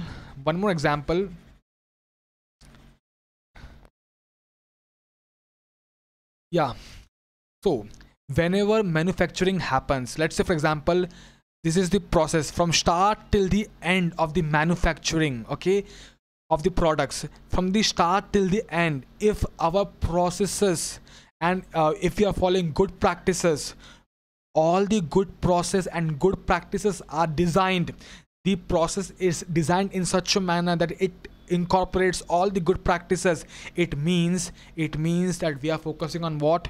Quality assurance. If we are auditing that, if we are checking the process, basically what is happening, we are proactive in nature.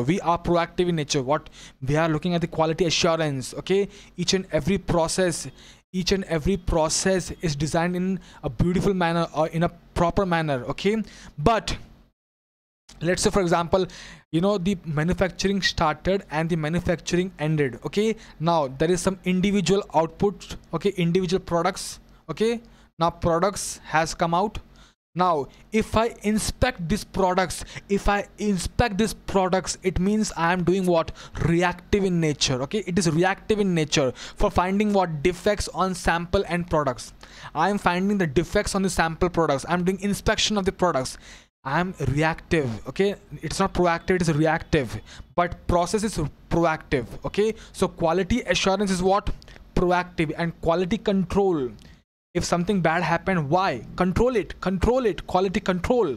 Okay, quality assurance means I'm giving assurance, but quality control is something bad happened, why? Control it, quality control. Okay, so yeah, so okay, so come back to our main discussion.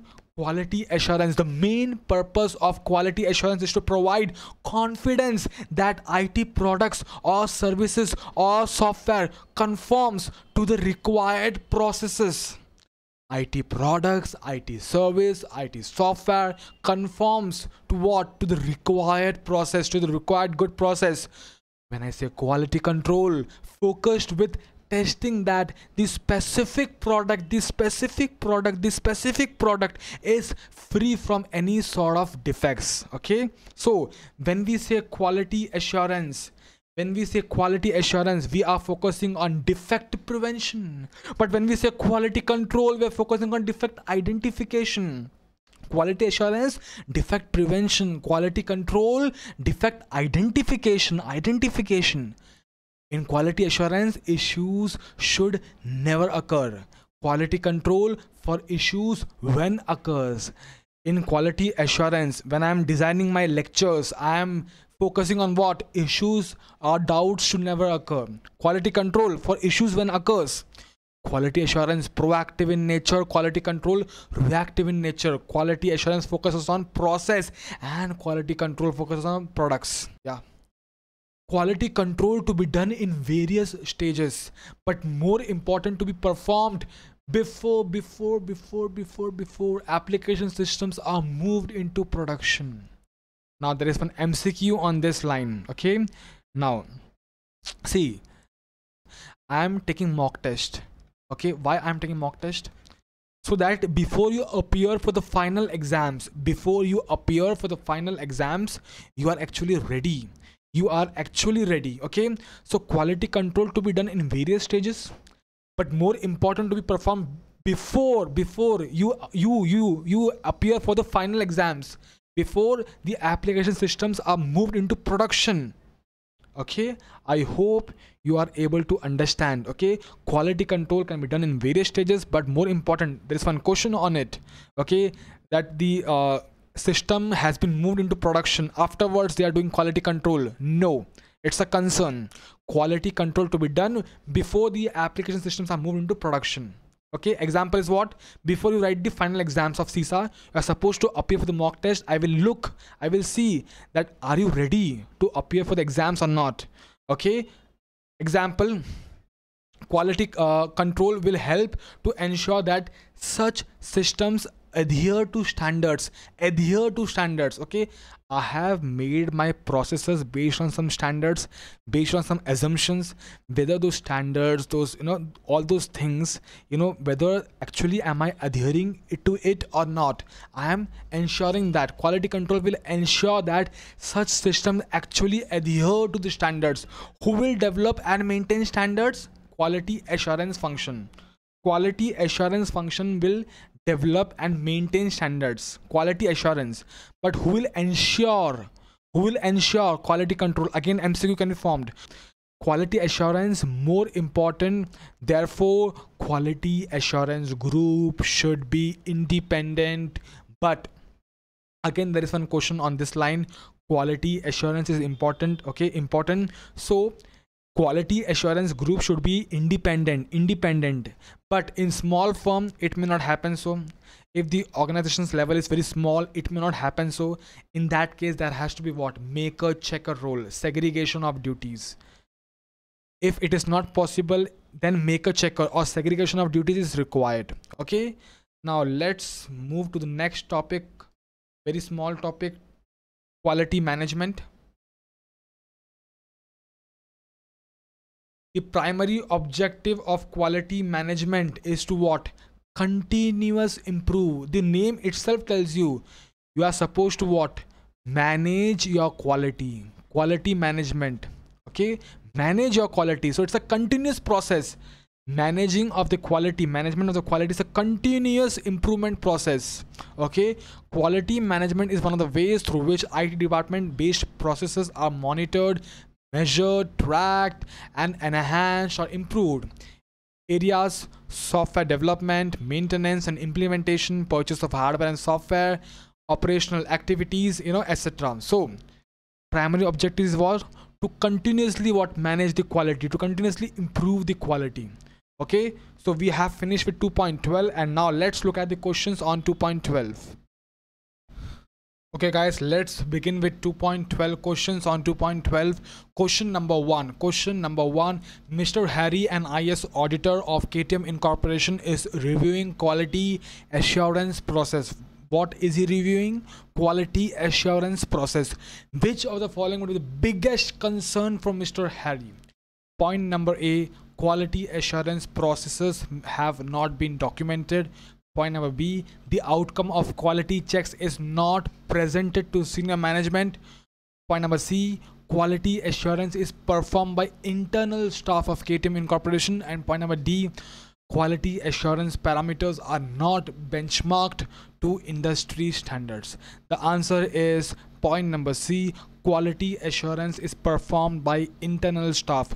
Now guys, the main intention, always identify the intention of the question. The question is trying to check your knowledge of segregation of duties. We have already discussed that quality assurance should be what? Should be done by independent group. But if it's not possible, at least there has to be what? Segregation of duties. So quality assurance should be what? Should be done by independent group. But if it is a small firm, small company, not possible, then at least what? Segregation of duties should be there. So this question was checking your this knowledge. Let's move on to next question. Question number 2. The management of KLT Incorporation wants to know the biggest reason for implementing QMS, quality management system. We only had one line on quality management, and the question is framed by that one line. Okay, quality management, the primary objective is what? What is the primary objective? To monitor what? Continuous improvement target. Continuous, to monitor continuous improvement target. Okay, very easy question. Let's look at the next question. Question number 3. Mr. Harry, an IS auditor of KTM Incorporation, is reviewing quality control process. KTM Incorporation is into the business of developing software. Now Mr. Harry, IS auditor, is what? Is reviewing what? Quality control of KTM Incorporation. And this KTM Incorporation is into the business of what? Software, developing software. Which of the following would be the biggest concern? Biggest concern. Point number A, quality control parameters are not documented. Point number B, quality control activity is outsourced. Point number C, quality control parameters are not benchmarked to industry standards. And point number D, quality control is carried out 3 months after the program has been moved into production. Answer is point number D. Okay, already discussed that quality control should be done in various stages, but most importantly before the program has been moved into production. Okay guys, let's look at the miscellaneous questions. Okay, now this miscellaneous questions belongs to it could belong to any of the part 2.1, 2.2, 2.3, 2.4. It could belong to any part. Okay, let's discuss these questions. Question number 1, just wait a second. Yes, question number 1, which of the following could be the biggest concern for an IS auditor while reviewing business process re-engineering? Which of the following could be the biggest concern for an IS auditor while reviewing the business process re-engineering? Point number A, controls are ignored in the process. Point number B, not enough resources to support the process. Point number C, no consultation taken from IS auditor. And point number D, even employees with limited knowledge of the process have been included in the effort. The correct answer over here is point number A. Controls are ignored in the process. Guys, if you remember in 2.7 enterprise risk management, we have already seen that you cannot ignore the risk, you cannot ignore the controls. Now here we are talking about business process redesigning, re-engineering.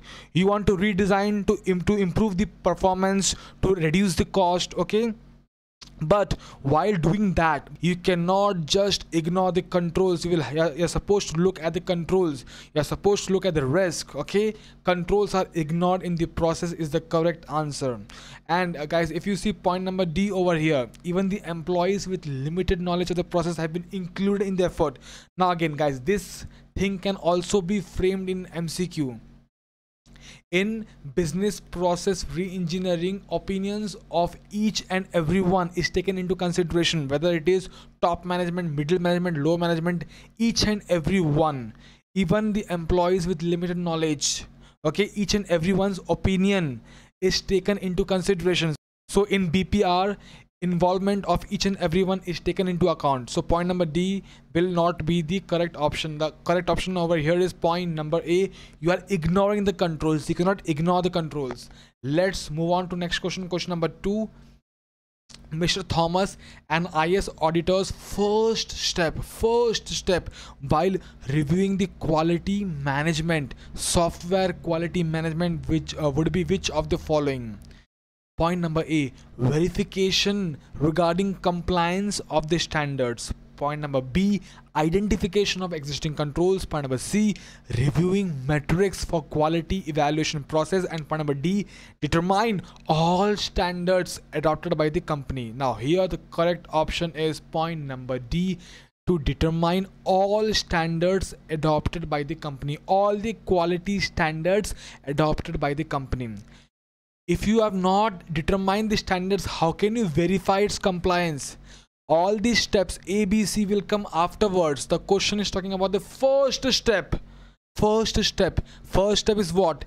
Determine all standards adopted by the company, and after that you will verify the compliance of standards, controls in each and everything. Okay, so here the correct option is point number D.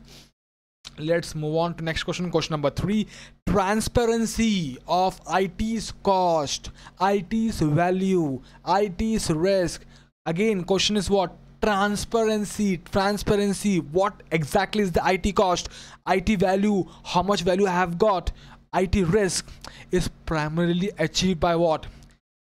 Point number A, performance measurement. Point number B, strategic alignment. Now guys, people will get confused between point number A and point number B. Now guys, the correct option is performance measurement. The question's requirement is what? Transparency of IT's cost. Okay, how will you do that? Performance measurement. Okay, we have discussed in 2.11 performance. How will you measure the performance? Strategic alignment will not come everywhere. Okay, strategic alignment, point number B, will not come everywhere. You are supposed to look at what question is trying to say. Okay, Let's move on to next question. Question number 4. Which of the following should be the most important consideration when deciding on area of priority for IT governance implementation? Most important consideration when deciding on area of priority for IT governance implementation. The correct option is, first I will read out the option. Point number A, process maturity. Point number B, performance indicators. Point number C, business risk. And point number D, assurance report. The correct option over here is point number C, business risk. How will you decide the priority of what? The area of priority for IT governance implementation. What is IT governance? Invest in IT only when it is required by business. IT objectives must align with business objectives. So the correct option over here is point number C, business risk. Let's move on to next question. Question number 5. Which of the following best supports the prioritization of new IT projects? Which of the following best supports the prioritization of new IT projects? Point number A, internal control self-assessment. Point number B, IS audit. Point number C, investment portfolio analysis. And point number D, business risk assessment. Now guys, here people will get confused between point number C and point number D. The correct option is point number C. Now guys, investment portfolio analysis will take into account business risk analysis. Business risk analysis is a part of what? Investment portfolio analysis. Business risk analysis is a part of investment portfolio analysis. In investment portfolio analysis, you will not only look for what? The priority of the new IT projects, but you will also look if you can stop or if you can terminate any existing IT projects which is not giving you any returns. Okay, so unwanted IT projects can be removed or terminated. So investment portfolio analysis will take into account each and everything: the business risk, the how to prioritize the new IT projects, can you stop, can you terminate the existing projects which is not giving you results. Okay, so point number C is the correct option over here. Move on to question number 6. As a result of profitability targets, because of profitability pressure, okay, targets, pressure, you want to have profits, the top management of XYZ Incorporation decided to keep investment in info security at an inadequate level. The question itself is saying you that in order to increase the profit, they are neglecting, they're ignoring infosec, they're ignoring information security investments. Which of the following is the best recommendation of an IS auditor? Guys, here first of all, the IS auditor will report this. But here the question is asking about the recommendation after reporting. Which is the recommendation IS auditor will give? IS auditor will inform the top management to accept the risk. They will say it is risky, you cannot ignore the investments in info security, it is very much required. Okay, and if you are doing that, you will have to accept the risk. You will have to take all the responsibilities, take all the accountabilities, accept the risk. Okay, the IS auditor will also guide them the importance of what? Information security. The IS auditor will also guide the importance of the security, information security. But the option which is given over here is what? Request that top management accept the risk. Point number A is use cloud providers for low risk operation. Now cloud providers, it could be low risk, it may or it may not be low risk, it may or it may not be low cost, low risk, it may or it may not be. Point number B is also not the correct option. Point number D, postpone low priority security procedures. You cannot postpone the low priority. First of all, you cannot give that recommendation. Okay, IS auditor cannot give the recommendation to postpone the low priority security procedures. The correct option over here is point number C, request that top management, you are doing wrong thing, and if you are doing it, accept this risk, accept the risk. Okay, let's move on to next question. Question number 7. Errors in audit procedures primarily impact which of the following risk? Errors in audit procedures. Why are doing audit? To check, to verify, to detect things to detect risk. Errors in audit procedures will impact which of the following risk? Detection risk. Let's move on to next question. Question number 8. Which of the following is the most important to consider when reviewing the classification levels of information asset? Whether the information asset is top information, highly confidential information, top information, public documents. There could be what? There could be top secret information. That could be highly confidential information. That could be public information which could be easily be available for general public. Okay, now how will you classify that? Point number A, potential loss. Point number B, financial cost. Point number C, potential threats. Point number D, cost of insurance. The correct answer over here is point number A, potential loss, because guys, potential loss will include not only financial cost but also non-financial cost. It will take into account each and everything, not only financial cost but also loss of brand, loss of reputation, loss of goodwill, non-financial cost. And point number C is potential threats. Guys, you cannot just see potential threats. When threats get materialized, what will be the exact impact in monetary terms? What will be the exact impact in non-monetary terms? Each and everything you will have to take into account. So potential loss will take into account each and everything, the financial cost, the potential threats when getting materialized. You cannot just take potential threats when materialized. What is the impact? Okay, so here the correct option is potential loss. It will take into account each and everything. Let's move on to next question. Question number 9. Which of the following is the best method to determine whether the controls should be implemented or not? Answer is point number A, no question about it, cost benefit analysis. Point number B says that the annual loss. Point number C, business impact. Now guys, when we say cost benefit, we will take into account each and every cost. Point number B is annual loss expectancy. Each and everything, annual loss, each and everything we will take into account into cost. And when we say point number C, business impact, even business impact will be taken into cost. So when we say cost benefit, we will take into account each and every cost, each and every benefit. Okay, what is the benefit of that control? Okay, and how much is the cost incurred? If my benefit is surpassing the cost, I will go for that control. Okay, so cost benefit analysis will be done. Okay, because it will take into account point number B and point number C as well. So here the correct option is point number A, cost benefit analysis. Let's move on to next question. Question number 10. Which of the following is the best way to ensure that organizational policy comply with the required laws and regulation? Point number A, inclusion of a blanket legal statement in each policy.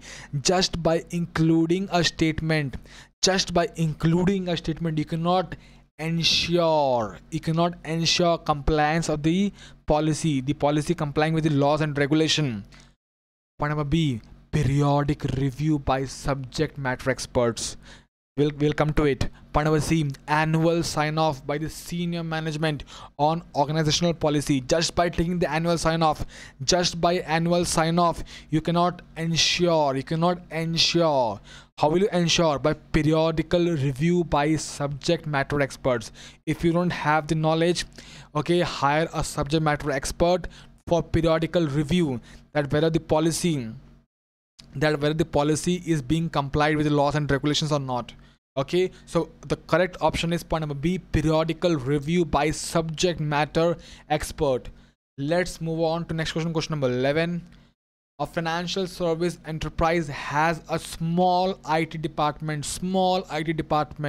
and individuals perform more than one role. The question is highlighting about what? Segregation of duties concept. What is the intention of the question? Always look at the intention of the question. Which of the following is the greatest risk? Point number A, developer promote code into the production department. No question about it. The correct option over here is point number A. Developer is promoting code. Developer should not get access into what? Production environment. developer should not get the access into what production environment, because otherwise what can happen is that the developer can what can incorporate untested codes, in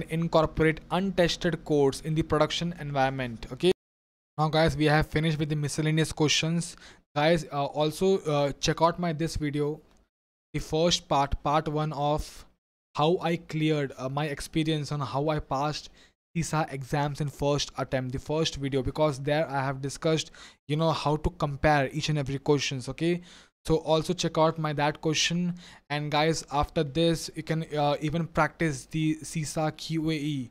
Although we have covered like almost all the questions, but still there could be some leftover questions, that there could be some additional questions. Okay, so also check out the CISA QAE. It's okay if you ignore CISA review manual, you can ignore CISA review manual, you can just ignore, because all things I have covered. But CISA QAE, there could be few additional questions, there could be other questions, extra questions. You can check out that. If you have any doubt, you can contact me on this number 8097947394, or you can mail me on this much learning solutions @gmail.com. You can either mail me or you can WhatsApp me on this number. Okay, all the best, wish you all the best for your CISA preparation.